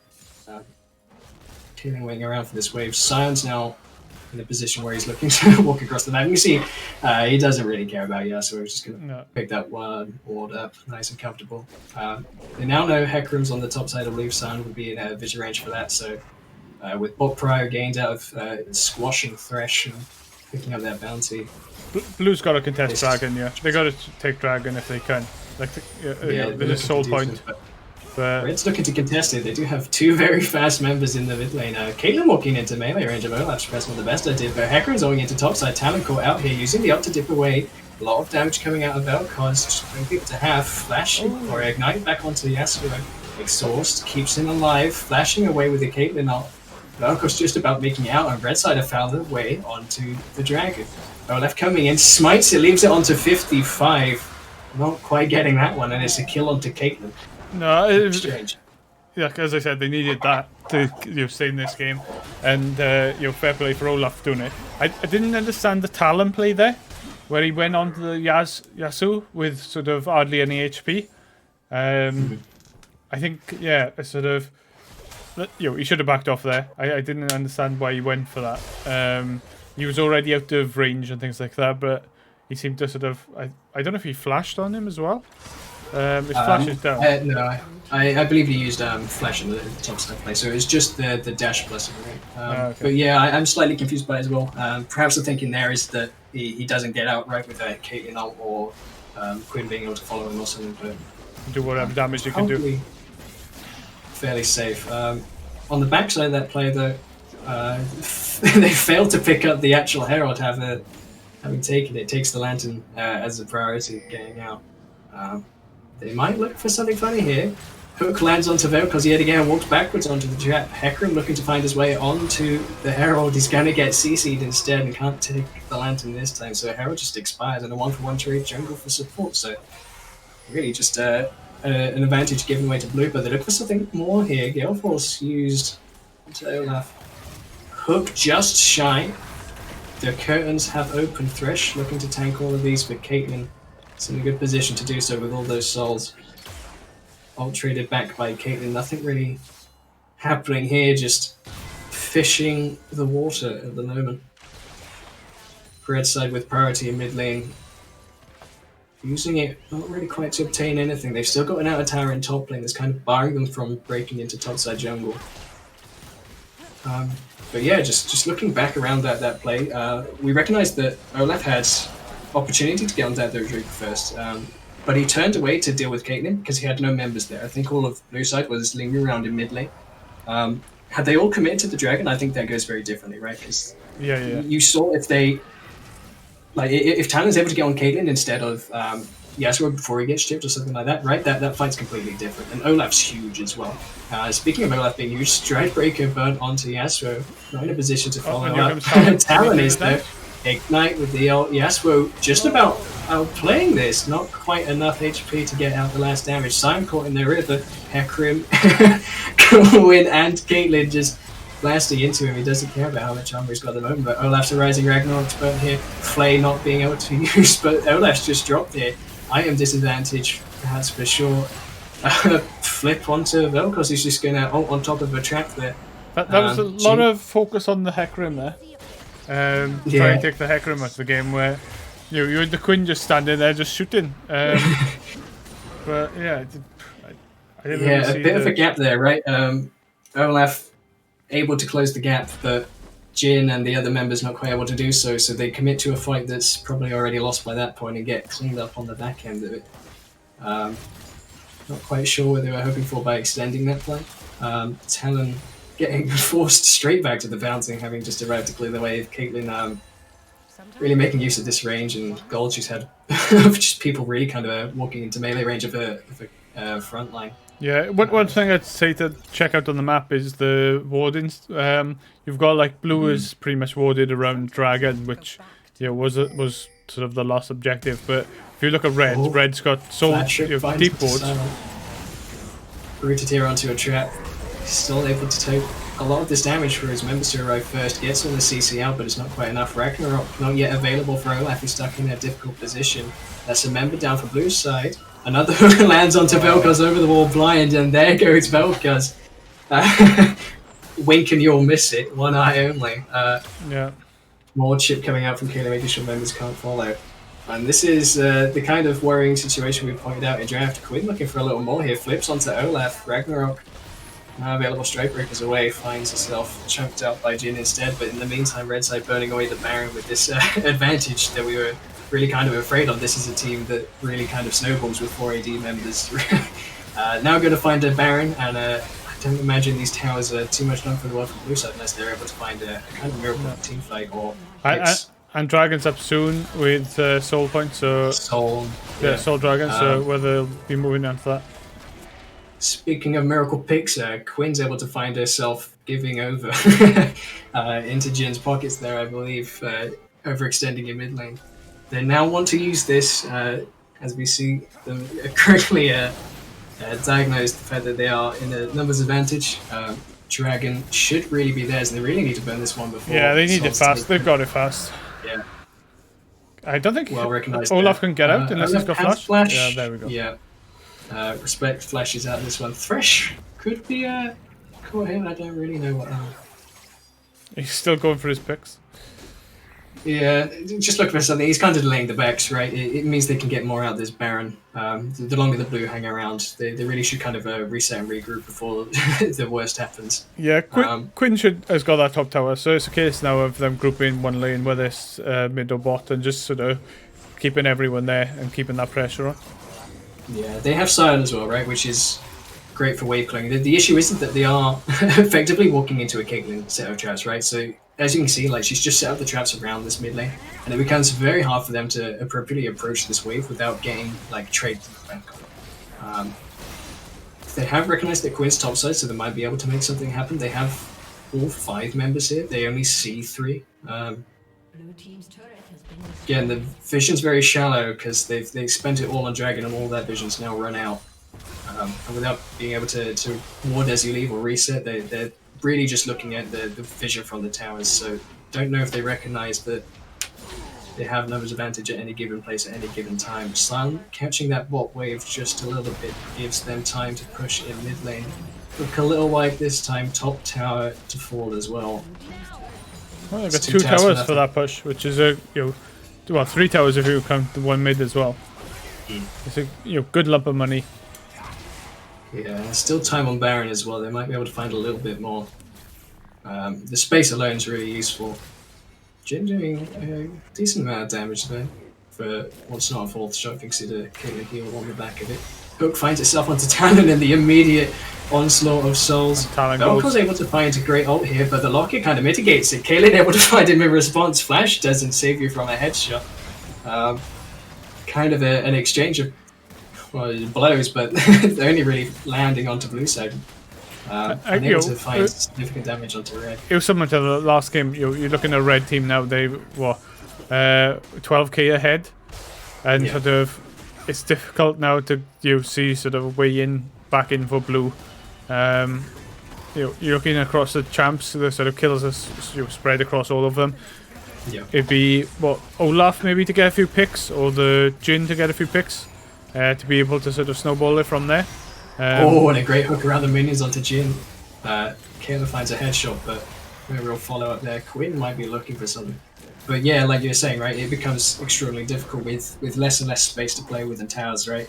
You kind of get funneled in between the Caitlyn traps and Thresh hooks, right? Yeah. We're talking about how the vision it's super difficult for them to layer it in now. So it becomes even more difficult to find these picks you're looking for, right? So you're kind of just waiting to get picked yourselves. There's not really options you have. You kind of have to Hail Mary into something as and when you see it, and just kind of pray that you picked the right lot or the right door. What's behind ward number 1? Is it Quinn? Is it Yasuo? Or is it a nice Caitlyn backing on half HP? You kind of have to play those odds, else you're slowly going to bleed out, like we're seeing, right, with the last game. Baron buff, you're able to take like 3 or 4 towers, and that's more pocket and more snowball. So the longer it goes for you, unless you're able to stabilize it really into like 40-50 minutes where the gold's even, which I don't really see happening without these kind of miracle door openings. Yeah, unless there's a sort of big fight. Like, I can't see a big fight coming now until the next dragon, unless someone gets a pick. So it's going to be sort of waiting up now for this dragon to come up, and then looking for that soul dragon to then sort of push in. So that's sort of, what have we got? A minute now for that. I think that's going to be the setup for the next big team fight, and it's whether I think it's going to be who takes that. Now, blue are kind of on the back foot, but you need them to push out. They need them to take this. So we'll see how they can set up for this now. Yeah, and when it comes to this fight, or the leading out of the fight, right, I think my eyes are personally going to be on Thresh and on Talon. I think Talon has the best opportunity being able to hop over these walls to find these picks. As I say that Caitlyn's caught little bit chipped out there. But Thresh as well with these hooks has been very much central to how this advantage has kind of started and then also snowballed. The Lantern as well, keeping those bounties alive. Quinn keeping Talon on this side lane might be able to find something here with a 3-level advantage. Finds the auto with plus the vulnerable. Maybe we should keep our eyes on Talon because that's just sad to watch. Yeah, there's a lot of damage. That was 3 autos or 3 abilities, 3 shots. Yeah, 3 autos with the Kraken Slayer plus press the attack proc. Not really a lot of options Talon has there. Sadly, it kind of left the side lane into a Quinn. Yeah, that's the dragon, isn't it? That's the it couldn't really do Quinn a lot. now with its movement speed immediately capitalizes flip plus the last breath onto Vel'Koz. He might not get another one with these death timers and these waves being pushed in here. Caitlyn will find its way onto Sion, not really achieving much. I think it's the Olaf. I think the Olaf blocked it in. I felt like it hit the Sion. Okay. It doesn't really change much here overall. Caitlyn kind of stuns here, finds a bit of space between her and Olaf. Flash just to be sure. Olaf trying to find what little left he can. But I think this should be all they wrote. Red team should be cleaning up here too. Yeah, this is Bottom gone. Wide. Stun finds onto one. Nothing really happening. Root onto Sion. Chips to half. More minions arriving. Quinn on top side as well, but a 3-man fear should be about what she wrote. This Vel'Koz ult though, putting people really down to half. Jhin finds it 1,000 gold. Shutdown on the backside. Might be able to find 2 more here. Finds at least 1. There's Thresh down on the backside. Hecarim just about keeping it alive. Quinn's still alive though. Finally making it to the fight, diving onto the fountain. I don't know how well she does into a dead Sion, but that's a bit of kind of a hilarious misstep. Olaf's respawned this time as well. Quinn not mounted, just gets Stridebreaker. Does come down to trade back. Vel'Koz overstepping here as well. Near side won't be able to land those skill shots. All 3 inhibitors down, but that's a lot of gold that Jhin was able to find there. Might still lose this tower with these minion waves. I think it's just about gone. Red side are at least far enough ahead that this kind of a sloppy end doesn't really matter too much. The next play now is Baron, right, and then to finish, unless Brannigan is feeling strong and looking to take this Olaf and Vel'Koz on. But yeah, red side fortunately haven't given over. Well, they've only given over 1 tower, right? So even if they lose at this Baron, I don't think it's the end, right? Like, there's still such a long road for blue to come back into this game. Yeah. Which is why I think red side were able to feel so comfortable just kind of lazily walking into that fight and diving. They're going to get this Baron just for security.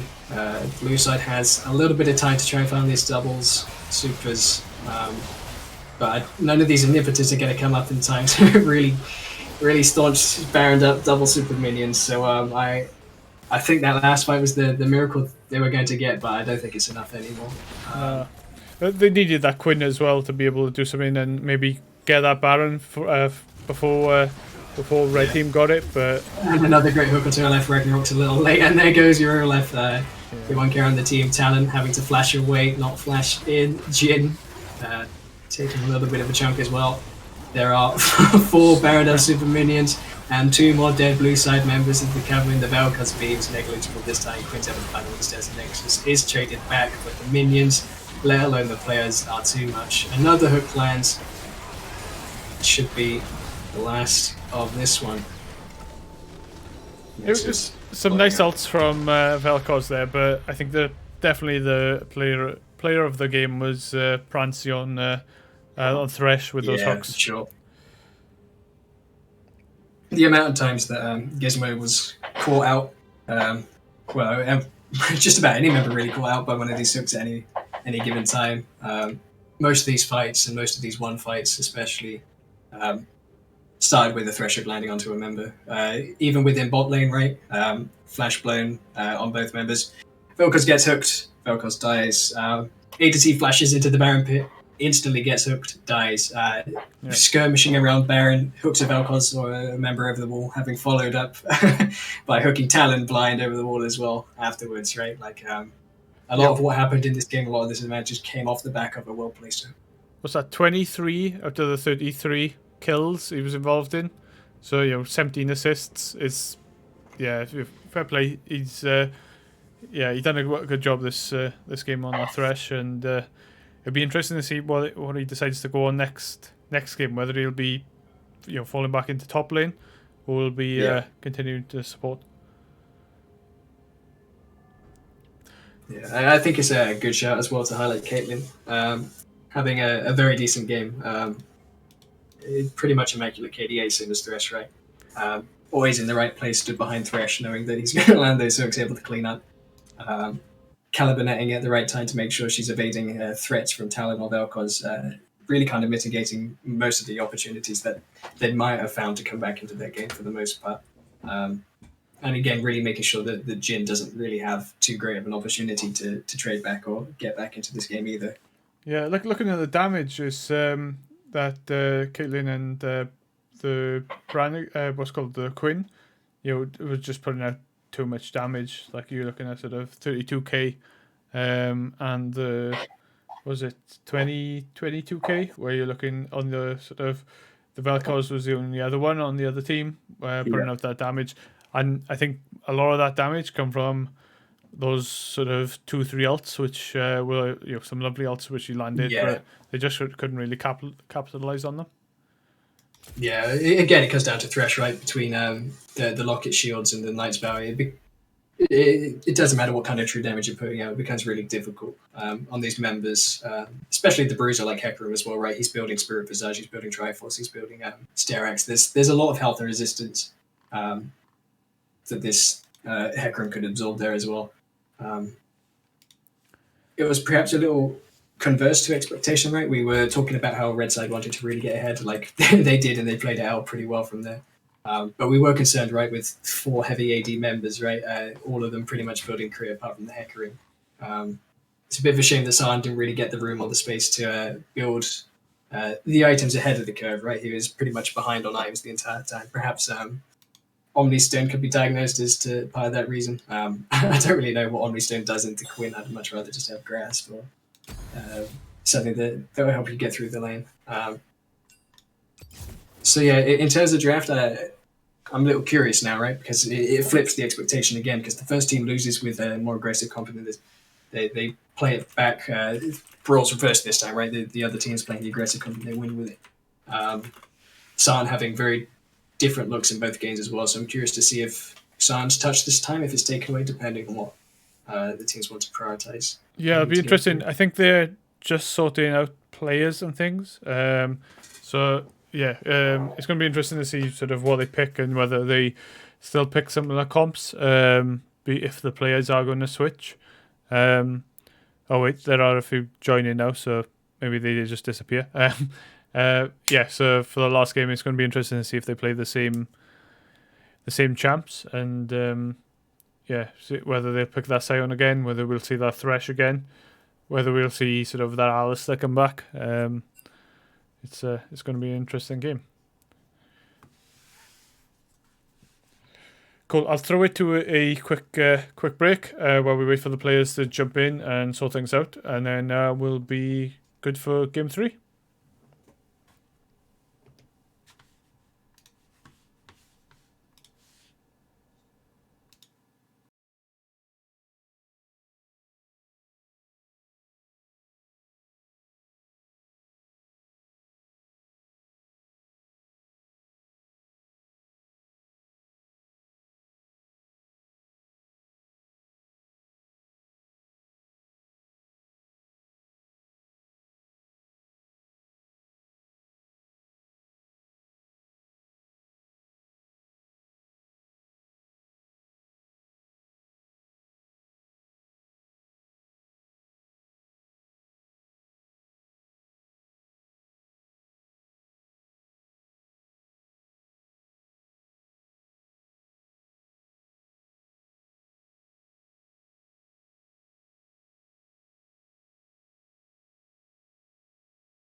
Hello, and we're back in the draft for Game 3.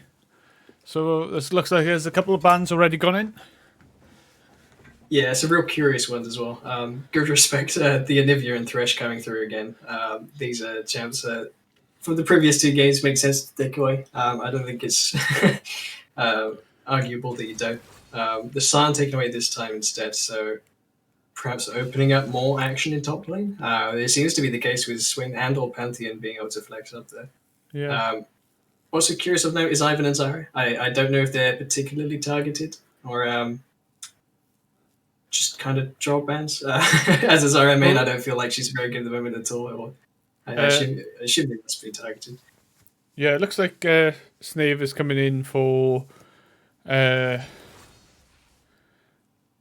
who would it be coming in for? Is it Jam? No, Jam's there. Snave looks like he's coming in for this game. So, yeah, I think... It was whoever was playing Talon, wasn't it, Kekaguchi? Oh, Jakob. Yep. Yeah. So it looks like he's dropping out. So this is the first. So whether that's a target ban on him, because of course we haven't seen these bans on the Ivan and Zyra before. And Pike. This is, I think, the Zyra and the Pike is sort of target bans for Gizmo. I know they. So whether we're going to see a Alistair come up. Yeah, I feel like there's potential as well, right, with the Yasuo. That you don't really want to let Alistair come through, right? There's a lot of set there. Maybe Rakan on the same boat. I do like the order coming through. I talked about him in the conversation with Sion in terms of top lane reliable tanks. You don't quite know if it's blind yet, because there's obviously opportunity for Pantheon or Swain to go into top, or both of them into solo lanes. Or both of them into bot lane as well. Maybe even in combination. That'd be particularly curious. The Elise is a new one to me. I get the feeling she doesn't have a very good time in the Heck Room. The ability to dodge the cocoon with his movement speed is pretty big. I like the Heck Room picked up for that matter, right? Yeah. Heck Room is doing well at the moment. He has a great lot of options in terms of items. He has a great lot of options in terms of coming into lanes and especially in team fights. Coach on last game as well with the Heck Room. Finding many good dives or 3-man fears or whatever into these fights, really kind of disabling the Talon and the other members from getting onto others. More of a bruiser composite Yorick's locked in, so I now assume that Yorick's going into the top lane, perhaps Swain or Pantheon being in mid lane and the other being into the support. Yeah. I'd like looking at this, I'd probably say Prancy is going to be the support again, because he played support last game with the Pantheon, and then you're going to be looking at Swain top mid with Yorick top. The only thing I'd say with that comp is they haven't got a lot of like poke. I know you've got a Pantheon Q, but it does feel very sort of you sort of, I guess, dive comp as such, and a lot of bruiser. Yeah, I expect this game to be very much more built on team fights, right? Just looking at both sides, right? Blue side's very, very obvious. 3 tanks, all of them with massive team fight lockup odds and a Yasuo and Jinx for security to back it up, right? Gizmo and Gragas is something I'll be curious to see. I've personally started to pick up the Gragas. I'll start thinking about it. It's just the champion is disgustingly broken. But I'd be concerned about playing Gragas into this team, right? Between the Yorick walls and the Fears and Swain's ability to kind of catch you out whilst you're moving, as well as Lucian's ability to kind of maneuver around the barrel and the ults. Somewhat concerned. However, there are still very immobile targets for this Ornn, this Gragas, and Malphite to find other than Lucian. So yeah, it's very hard to call this one, right? Because it's going to be pretty much whoever comes out ahead early, right? Maybe then we can learn into maybe a red side being ahead, since their champions are typically better in the early game. Or perhaps they have more options with Yorick being able to split push more effectively. And Pantheon being able to get there as well. But it's again, like, it is still very heavy AD on both sides, and there's still a lot of bruises there. So actually getting your carries to do damage to these targets is going to be quite difficult also. Yeah, I like, for me, I would say red to go ahead. You've got with the blue side, it's very much down to sort of if they can get the picks, but a lot of those picks are on their ults. And whereas you've got the fear from Hecarim, you've got sort of stuns from Swain, you've got stuns from Pantheon, you've got the Qs. You haven't got really a lot of that from the blue side, and I think that's going to be a struggle for them, really. Yeah, I feel with blue side, a lot of the kind of team fighting is going to be like an all or nothing, right? You're going to throw your ultimates out, you're going to put your cooldowns into the air, and if it finds something good enough, everything goes in, and you probably win that fight really hard.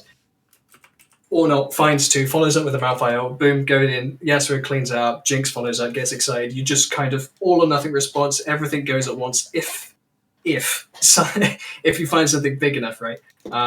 Maybe the converse to that is Gragas can find a pick with the ult, that's maybe your best other option, right? Or you use these ults to isolate members and you find those picks that way. But again, you're then spending your team fighting ults in a team fight comp on individual characters. So it is maybe not the best way to play that.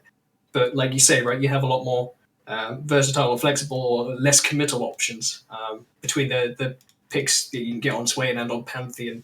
Maybe even with the Yorick Prism, right? Blue side's going to have to be careful here about how they approach these objectives, assuming that they'll be behind, just looking at the early game. I think with blue, I think if they can play out the early game and just get through that phase, you're looking at the sort of the Malphite engage, you've got the Gragas engage or disengage, you've got the own ult, which is quite good in that side of things. You've got the you've got the Yaz to sort of link up with Malphite and Gragas ults. And I think the own knockup as well. So you've got all of those which will combo quite well, but it's just really the case of getting those to link together and sorting that out. And I definitely think it's it's sort of it's doable, but it's just a case of getting to, I'd say probably like level 8. Like I know you get the ult to 6, but it's kind of a case of the sort of second ult, I guess, when you're able to roam a bit more, you're able to sort of use them a bit more effectively. Whereas rather than just you diving your sort of opponent in lane. It's around that sort of point as well that you tend to get your first completed item as well, maybe around level 9, when you have your first max ability as well. So they can find something there. So perhaps if one has max knockup or the max health damage completed at 9 as well, you can start to find damage on some of the tankier members as well. Because whilst their two threats, Yasuo and Jinx, are definitely AD, assuming Gragas goes AP and Malphite has opportunity to go full AP as well, that they have then more versatility, at least in their terms of damage, that makes it more difficult for red side to play around it or defensively appropriately. Yeah, it's definitely sort of, I think the way they're going to play around them is depending on sort of things like around the sort of team fights when you got your dragon and stuff like that. That's when these ults are going to be the most impactful. I think is because they're grouped, and that's when you're hitting a sort of 3-man ult with Malphite or Gragas splitting them and things like that. That's when you're going to get the sort of most impact from those ults. Sure. I wasn't entirely sure where some of these champions were going, so I avoided talking about perhaps some of the lane states. I spoke more generally in terms of. I think it's. Wait, that's Malphite jungle? Now that we're into game, right? Yeah, it's Malphite jungle. I was thinking it was perhaps better odds of being Gragas jungle, but I wasn't sure if Gizmo was to pilot that. Might hold talking about it if they find each other in bot lane. Perhaps that's a bit too early to say. There's also opportunity for Swain Illusion to flex, right? Good respect ward there, checking the tri bush over the wall. The old Scar ward that he famously failed, but face checking into the top red bush, and Swain's at 300 gold to start with. Yeah. And that's there's a bit of banter as well in chat. And yeah, you shouldn't be doing that, should you? You shouldn't be, as a Yasuo, you shouldn't be face checking bushes. Yeah. Right, so I think the lane assignments are that they're putting a Swain bot lane, expecting him to farm in place of Lucian being a multiple carry, having Lucian into Yasuo instead. I think that personally makes sense. Lucian's, with his attack speed, a lot easier for him to punish Yasuo as he's flying around in your creep wave, along with their ability to dodge the tornadoes and the kind of aggression Yasuo wants to put on. It's a heck of a lot easier to land that onto a Swain than it is a Lucian.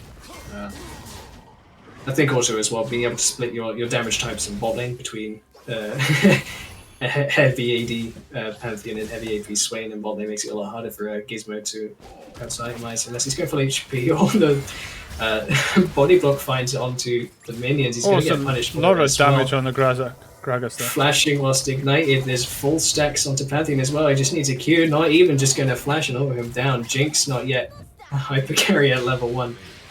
Swain finds another hook onto Jinx as well, and she's put really quite far behind. Top lane, something I'm curious about as well, right? It's very similar to a kind of the Shen San matchup. I feel like Yorick being able to really bully some tanks, but Ornn also being like one of the best tanks and resistances in the business. I get the feeling he will struggle to clear a lot of these ghouls, so I don't know if Yorick's going to be able to break it open. Tornado lands onto Lucian, gets absolutely destroyed by this wall's positioning. It's going to get chunked here again, but Hecarim's on the way. Ignite. Oh, that's a lot of damage. Lucian.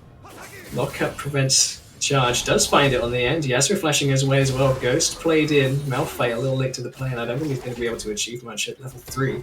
And this is kind of what we said. It's kind of the early game is always going to be stuck, and like, even with Jinx as the ADC, Jinx is probably your most late game, one of the most late game ADCs you've got, whereas you can't really do a lot with these at the start. So you've just got to wait and try and sort of hold out, and I think we'll see the blue like what they need to do now is not give too much away this early on.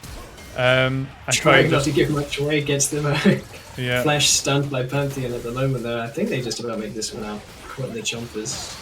Don't know if they can trade backs. Pull in onto Jinx, gonna get stunned again. Gragas. Oh, and he got out. Back. Jinx gets out, that's one thrower. Malphite's arriving here as well. Gragas looking to punish this Pantheon. No flash, remember, he flashed in. Gets cleaned up, and that's money onto Gizmo as well. That's going to make this lane a lot easier.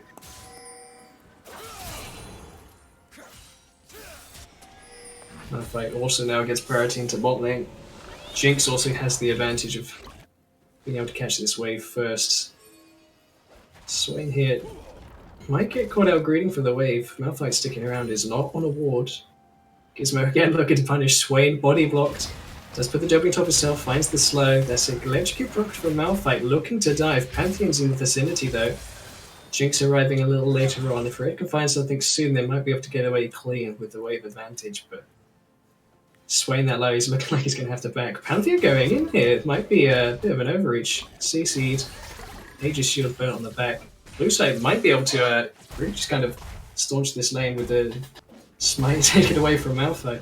I shouldn't think too much happens here unless Hecarim overextends. A level 4 Malphite, I don't think it's going to be able to do anything there. Yeah. Yasuo has a lot of room to play with this lane as well. It is found to be... some nice damage on the Yasuo. Yeah, sadly there's not enough mana on red side to really take that one too much further. They were thinking about it though, that's for sure. Blue side was unable to freeze this lane. But Jinx still should be a great amount of CS up. Yeah, almost a wave already. Look at that Yasuo with was that like 100 HP if that? Yeah, if Lucian was able to find the reach or had the HP, might consider flashing, dashing to get that nice little tickle. Just about escaping there. Taking a quick look at top side, Ornn is down a wave and down a good deal of HP. Malphite might look to try and hit 6 on this top lane and try and punish Yorick here. I suspect Yorick might try to stay for the play by the way he's posturing. Ornn does have good opportunity to TP back if Malphite was in the vicinity for it. Demolish should help him get this play. He's going to TP first, but Oh, that's a great prison by Yorick. Yeah, Sadly, it's focused by the tower. One finds the clap back. I don't think that was a great TP, to be honest, because by him TPing, okay, he stopped doing a bit of damage top lane, and he's able to pick up this, this wave. But it's opened up with the dragon now. It's opened up red to just sort of easily take this dragon. Like there's nothing really, like I think, you know, Yorick still got that teleport, so he could do the damage here. They're already bullying bot lane, so I'm surprised they're not going for it and going for this damage mid. Yeah, well, Yasuo's just hit 6, so the threats come in, but the enablers for Yasuo are not yet 6 either.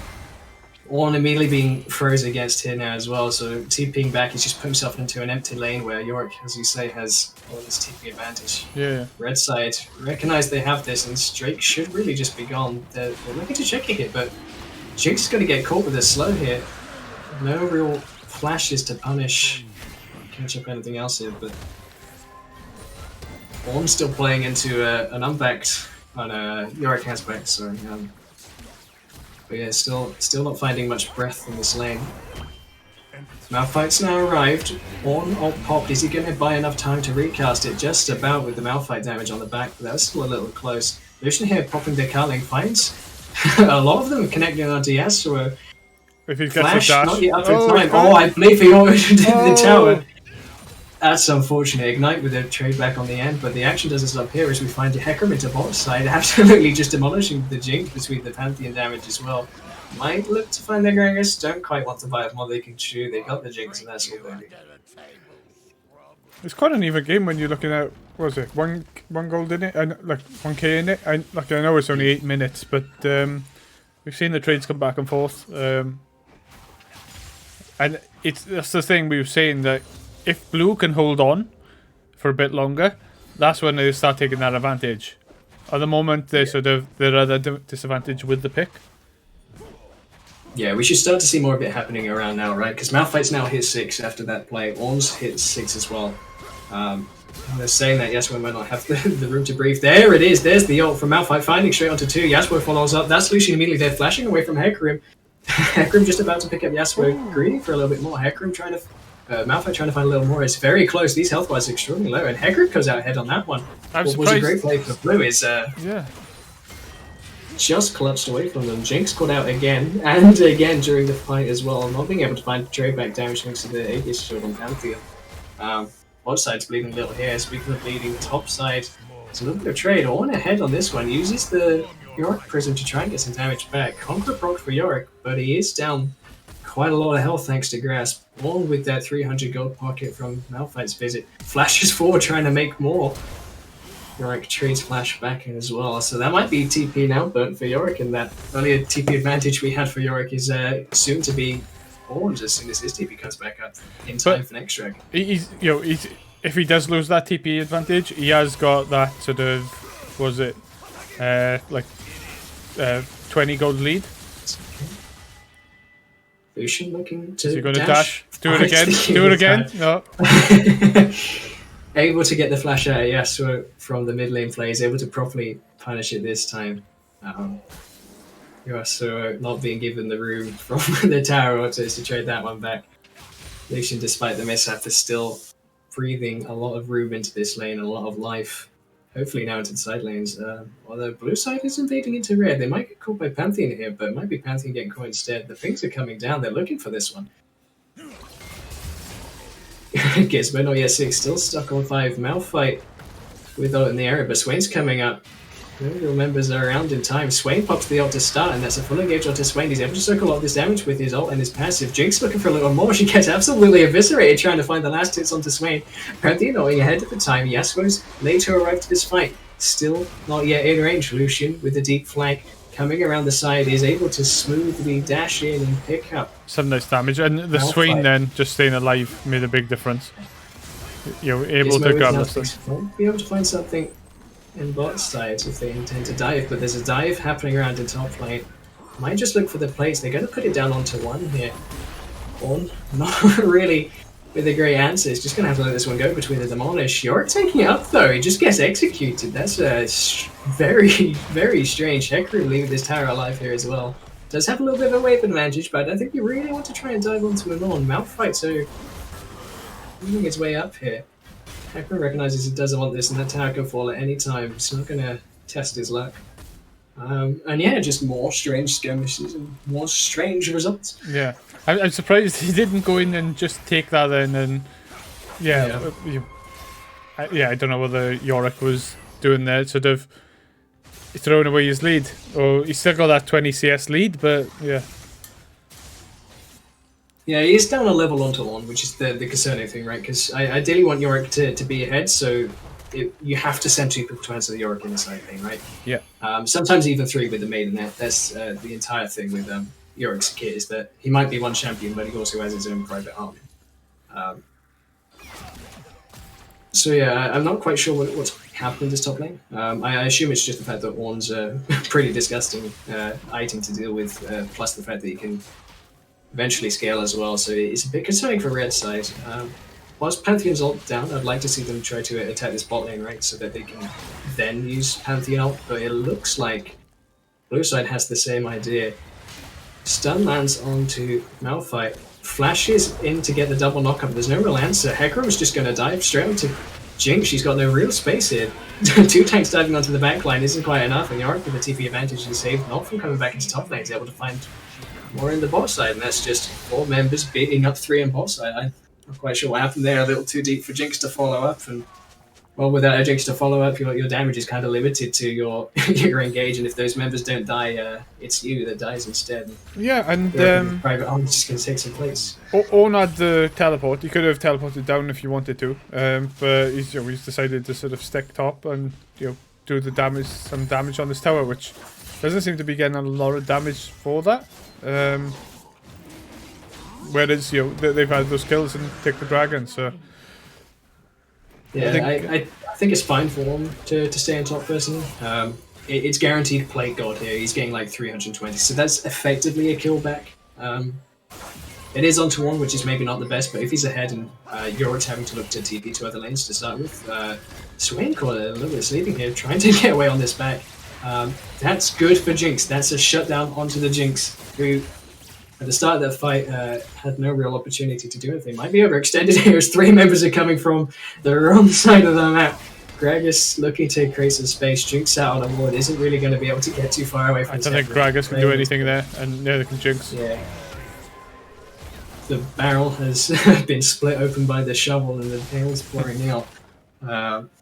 Jinx caught in an alcove as well. No real room to maneuver some rockets or traps around. Once they did find one, crucially onto Jinx, right? I isolated in that play that Jinx had no real damage to follow up. Even before trying to kill the Swain, now has more opportunity to do some of the damage. I think the issue there was the fact that even if Ornn TP's in, I don't think Ornn has enough damage to reliably kill at least 1 member and survive, maybe even 2, right? So the fact they're able to get God onto your Ornn whilst there's still plates, because they have now fallen off, is a fine trade to make. Lucian just caught out by the unstoppable force. Swain tries to TP back in the route onto 2, but there's still more members here. Hecarim able to find it back. There's the Pantheon ult to follow up as well. Jinx ult's a little wide. Great cast by Gragas is not quite enough to turn it back, as these members are just a little bit too far ahead. In terms of HP, this tower should be going as well. I don't know what Malphite's doing sticking around. He might just get dropped here. Yeah, Swain too tapping it. And that's kind of what we said. It was a case of to watch out for that, and those abilities, those combination of abilities, is the damage which we'll put on there, and those combinations is the sort of will get stronger as the game moves on. Yeah. But it's the case of they've been too far ahead, so now they can do that. They can pick up 1, they can pick up 2, but sort of the red team can just dive in and just capitalize and bully them off like they're doing with Ornn right here. As soon as those ults are gone, they haven't got anything left. Yeah, Yorick has now hit that step off the back of bot lane, right? He's kind of a lesser of 2 evils, I think. with your on, you either stay to get the plate or you go into bot lane to try and mitigate something. I think they picked the lesser evil, but Yorick is definitely one of the greater evils here set now. He's cracked this top tower. It's going to become a lot more of a pressure. The cracked bot tower as well, mid tower is now cracked as well. These replies between the Pantheon ults and Swain's being in the right place, and just the kind of pressure and ability for Hecarim to basically just outlast, right? You've seen multiple times Hecarim or Remember just get ulted, either by Gragas or by Malphite, and even with the Yasuo follow-up, it's been difficult to really eliminate these members. Gragas caught a bit far ahead here. Jinx getting a bit more chip damage in, but it's only really mitigating this inevitable shove. We've yet to have a full 5v5 team fight, right? I think in the previous games we've seen it's been very difficult for a losing team in these kind of situations to be able to find the space and time to scale, right?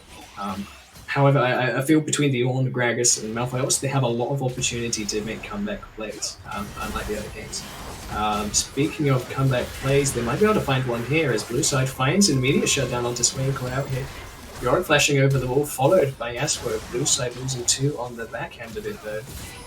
Flashing away there, so whilst it is 2-for-1 in favour of Blue sides, sadly I don't think there's anything for them to really catch it. They're just going to have to push these waves out and accept the shutdown gold. They might be caught out here on the back. Jinx caught into the shield slam by Pantheon. Yasuo's now arrived. It was a good flash out for Jinx. I don't know why she's trying to go back in, maybe just to poke a little more damage. But they should be back in here. They should be back and ready for Dragon and ready for that fight. Yeah, I agree. I think that wave was a little too far up and they get punished for it and extra sums are spent that they won't have for the next fight. Red side here think they can catch somebody out in time for this Dragon that's spawning. He's under Edwards aggressively, finds Yasuo on the Krugs. Might be able to find some opportunities here. They don't really know any more information than what they're stood on. Now looking to back in time. Lucian's going to put this one in for a bit of XP and a little extra pocket in time, but I think he might be late to it for this one. Yorick and Ornn still in the top lane, kind of just trading waves for the most part. Yorick should be shoving this one in soon. Both will have TP in time. A little bit of a pressure and a stare down around this red buff.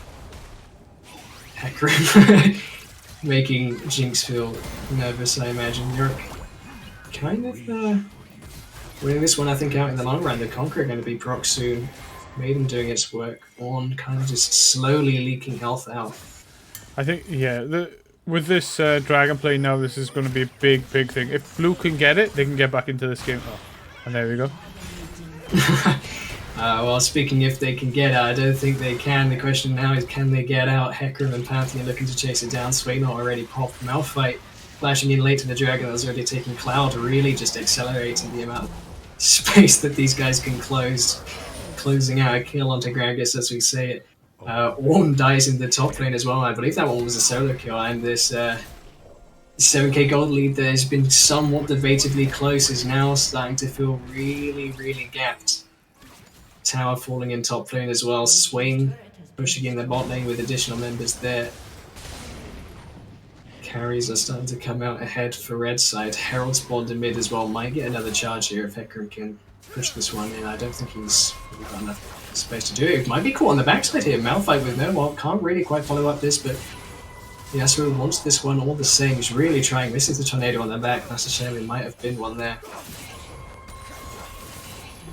And yeah, it's a bit of a shame that they weren't able to get to that Dragon in time. I don't think they realized that they had quite the numbers advantage. And I don't think really the members are in the right place to capitalize, right? Like, their draft really hinges upon Jinx being able to follow up on Malphite ults and Yasuo doing the same. But yeah, Malphite engages after the Dragon's gone, finds no one, and then he's caught on the wrong side. And I think even if he did land it onto 2 or 3 people, I don't think he wins that by just simply because his other following carry members aren't really around. Bit of a struggle now. We're again talking about these miracle team fights. Yeah, we do at least now have the tools, like we said, but it's definitely going to be rolling the dice. Yeah, this comp has got the sort of, as you said, got the tools to do it. That if they can time, which we've seen them do it twice in this game, Malphite and Yaz ult. If you can get a good Gragas ult, if you can get a good Ornn knock up with that Yaz, they've got it there. It's just a case of doing it, and then you've got the Jinx sort of slowly sort of building up. 2 kills, but yeah, slowly getting it. And then can sort of build up and do that. Here comes there the it is. There's the pick we're talking about, and this time it's onto the jungle. Remember, the Baron is live. A great catch puts York in a bad position. I believe that was Prowler's goal trying to get him out of there, but Yasuo cleans that one up as well. You are now up 2 members on a team that you had a previous deficit on. There's a zap onto Swain. He pops the ult. Lucian has a free fire, but there's a windwall in the way. That's now a double kill for Yasuo. Meanwhile, Pantheon in the mid lane trying to push this tower. Blue Jinx team just now want to keep on going. Baron. Pantheon's got to keep on pushing. Yeah, are they going to do the same mistake last time and let Pantheon take everything while they're trying to take Baron? I don't know if Pantheon can do it. Now lost their smite. There's an opportunity for them to steal it here. Pantheon's going to arrive here. Unable to pop the Aegis, just gets absolutely deleted. Lucian's already popped the Culling. Baron down to 352. There was definitely an opportunity to steal that one. Baron is secured. I don't think they lost too much in mid lane either. Just waves given over to Pantheon. Kind of just maybe prematurely ults. I feel like if they were both on the same side, if Lucian was on the other side of the dragon, maybe that goes a little better because he's able to find a better angle on the Culling. But like we were saying, blue team has better tools to come back into this game than before. And what happens? Hecarim gets caught in the river by a stray Malphite ult. Yasuo is actually arranged to follow up this time. Jinx also arrives to the play for the later team fight, and Swain gets punished on the back as well as Yorick. And there's definitely more hope in the bucket than there was before. Despite this deficit, they now have Baron, which really kind of staunches Yorick's ability to make a play. They have no real threat from Pantheon anymore since he starts to scale off. His ult down as well. Might be able to find something onto Yasuo who's maybe a little overextended. They have 4 members in the area. Blue side's not too far away to answer. He's caught on the Swain slow, gets immediately dashed on by Hecarim. Lucian following out, Mingle buys a little bit of time. Shield Bow also doing the same, finds some bit more connection, but he's been written off at this point. Instead, they might look to make a play onto Yorick. His private army is fully assembled. Malphite ult straight onto it. That's On a to nice follow ult. up with the ult. Flashes over. Just find Jinx on the other side. There's a TP here as well, but Prowlers is enough for Yorick to really get anything onto the Jinx. She's able to find some space here to deal with Swain as well. He is tearing down the damage. Zhonya's buys a little more time as well, and there's another red TP coming in here. The Andrews is burning out. Jinx is able to keep it alive. Pantheon's arriving in the air as well. Never heck to be seen. The Culling finds one on the backside. Pantheon finds Malphite as well. Jinx is too scared now. He can't do the damage. It's not quite enough. The Jinx finds Lucian though. I'm not quite sure what happened there, but there's 4 members for 3 in favor of red side here. Baron spawning as well. There's some pings coming down here. I think Hecarim probably gets this tower. Yasuo's respawned this time. Remember, he died at the start of this escapade. Some vision being cleared out. They're looking to get Soul here. Soul point is on the mark. Only 1 Baron buff left alive on blue side, but remember, it's only really to prevent some of the shove they were having. I don't know if they have enough members in time to answer for this Soul. They might just have to give it over and play for Elder instead. Yeah, and I'm liking the way the sort of Jinx is coming back into the game now and being able to do a bit more of that damage. It's you can still sort of see that she needs to play quite safe, because as soon as she gets picked by one of these, she's just That's why 50% here. Prowler's claw away from the Malphite. All finds 1 kill. Might be able to find him out there, but no, Jinx is there in time. So Yorick goes 1 for 1, and they pick up the Soul and the glow. Let's take a quick look at Jinx then. She's at 2.5 items at the moment with Runeans and Kraken Slayer complete. She's really hit her at least core items. Looks like she's building towards Lord Dominic's as well, trying to take away some of the resistances from Tabby or some of the kind of beefiness out of some of these boys, although they have gone somewhat more aggressive, right? Yeah. Yorick with the Prowlers, obviously. He's maybe not the tankiest member available, tanky as he could be.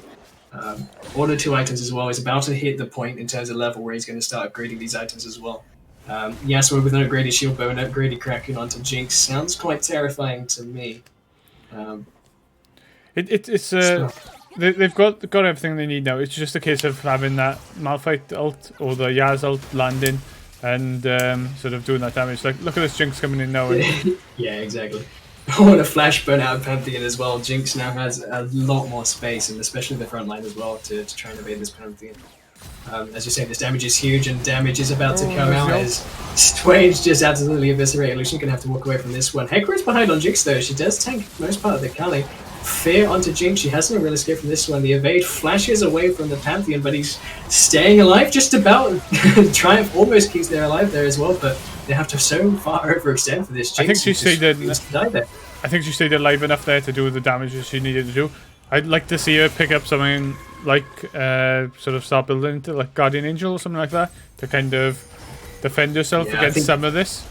Maybe not Guardian QSS. Yeah, QSS maybe. Yeah, like between the Fear and the Stun on Pantheon, right? Both of these are super hard to evade, or if you get cheeked by a Swain Grasp. Some recalls being stopped here. On court shopping, trying to prevent this hero from going any further. Flashport from Gragas finds the shutdown onto Lucian. Maybe overextended to start some of these backs. Man, this game just keeps evolving in such a way it's really hard to keep track of. Yeah, it goes back and forth, and Yorick's going to come in mid now to do some big trading here. There's a little more forward. Pantheon ult finds his way into mid lane, but Yasuo picks some more ults up on the back. Jinx a little wide this time. Blue caught sleeping from the Auric rotation. He's able to find his way into mid lane and punish some of these members. Malphite's back here as well. Sway might be able to find something onto Jinx if he can close the gap. Remember, they have the soul. Malphite just catches Pantheon out, but he does get absolutely eviscerated by the Yorick here. No armor on this Malphite, full AP, I remind you. Hecker finds his way back with the Jinx as well. No QSS to keep her alive as of yet. Gragas with no mana as well is just going to have to waddle away from this one. Swain a little wise, diving him a little. He's just going to have to drink the fountain's juice this time to try and stave this onslaught here as this Yorick is just really blowing up with the inhibitor down now. The towers are the focus, splitting the damage into demolish between the two. One has now revived, finds an ult onto the Maiden. I don't think that's a champion, my friend. The last tower's gone now as well, burning out as well. I think it was Jinx 16 seconds away. If she can get back in, maybe she can hold for another fight. I think Jinx just overstepped her mark there. I think doing a bit more damage than she could have done. Speaking of overstepping the mark, Yorick getting obliterated. A simple cask puts him into range. Lucian arrives in time to land a culling into the members, but nothing really comes about. On the map now is Baron. All to play for here again. Blue side's in a real tricky position. They're staring down 3 teleports and a Baron. They have to kind of choose. There's a good opportunity here with the red wards just next to the Raptors for 3 members and or a Pantheon. To ult into the base should they overextend for this Baron. I don't think they have the luxury to give it over either, unless they're able to find one of these miracle picks in the base with these tools that they do have. Might be able to find here onto Pantheon before it starts though. Gragas finds the engage, and slow to follow. Yasuo following forward as well. Lucian's here to reply. He might get caught out overextended here, just about dashing away from the body slam. Swain caught on a bad rotation as well. Opportunity to punish. Malphite has the ult. Keep your eyes on that cooldown. There it is. Swain followed up by Yasuo. There goes Swain. They're now up 2 members. Hecarim having to use the ult defensively. Knock onto Lucian having to flash out of there as well. That's a great boon they now have coming up to this Baron. This is holding them back into it. Like they should be able to take this Baron now. You know, with 2 down, they should be able to get this and defend it if needs to be. You've got the Hecarim coming in, but whether he's going to try and steal, I think if he fails that steal, it's going to put him... Yeah, he's only got his movement speed. He has Smite. I don't think he gets here in time. The TP coming out from Lucian onto the bot side of the map, though. Baron taking it. They're looking to stop the ports. Are they looking for to do that? Hecarim going to stop. 2 of them get back. 3 other members are going to have to walk. Lucian TP'd in, but he's not able to do anything with it. Pantheon looking to come in as well. Swain now respawns with TP. Yorick still has Zivs up as well. They're looking like they're going to have to play for the Elder instead, having given over the Baron. Yeah, whether Lucian was going for a backdoor there, and then just as soon as they take the Baron, realise that they're able to get back as soon as they've seen him going. Yeah. So you know, fair play to him to not go straight into that, and sure. sort of back off. But with Yorick top now, he does have teleport, but I'd like to see him move across sort of quicker than this, because you know Blue is in a massive play here. He's going to get here first. Yasuo going to have to not answer these waves to make it here in time. Remember, he is the main point of this comp with 3 knockup based champions. Pantheon caught behind it over here. They should look to pull it out as they do. Smites are available for the junglers, both the same level. Jinx is the one to keep your eyes on. Malphite ult in. Red team has the Elder. Blue side are really going to have to struggle here. Jinx on the backside again, facing just Hecarim. Absolutely just abolished here. Pantheon looking to ult into the base. There's super minions. They're cleaning it out with the Elder as well. Lucian burns out in the end. Swain and the other members alive. Gizmo, the last one standing for blue side, in a kind of massacre of a fight as Elder went down before their ults. And that's that one in the bag. GG's. Yeah, it was just well played then in that last team fight. Hecarim going for the backline, taking Jinx out, and yeah, sort of the rest of it, then they couldn't do the damage to take the other team out. Yeah, I feel the trigger was perhaps pulled a little too late for blue side there. I think they had the best chance not trying to play for the Elder, but trying to play the fight before the Elder, right? Sadly, Elder goes down in favor of the smite from Hecarim, and it's just kind of a wash from there. As you say, they had better target recognition. Hecarim going straight onto the Jinx. Yasuo falling up into their backside, but being matched by Lucian, he's not able to clean up anything there, especially with the Elder disadvantage. Yeah, there's some good games. Some really good games. Seen some people sort of move around and play some different champs, which I haven't really seen them play. It was a good mixture of champs as well. Like, for each game, we've seen majority of people play a different champ or different role, which was quite cool to see. Yeah, it's refreshing, of course, to see people in other roles or on champions they don't normally get to play as well. So, was the best champ or best sort of playing what champ this evening? Would you say is best? I feel like in these environments the team play matters a lot. If it's a champion that you honestly really suck on, even if it's better for the team, I'd much rather see someone on the counter. Right? There's definitely a break point. I feel a general comp tends to do best, right? There's definitely a minimum bar to playing some champions, like a Malphite, right? There's only so badly you can play Malphite. Yeah. I have been invited to the other one. I didn't think it was one more. Maybe there is. I don't know if there is another one. Let me drop a message in chat to find out if there is one. But I'm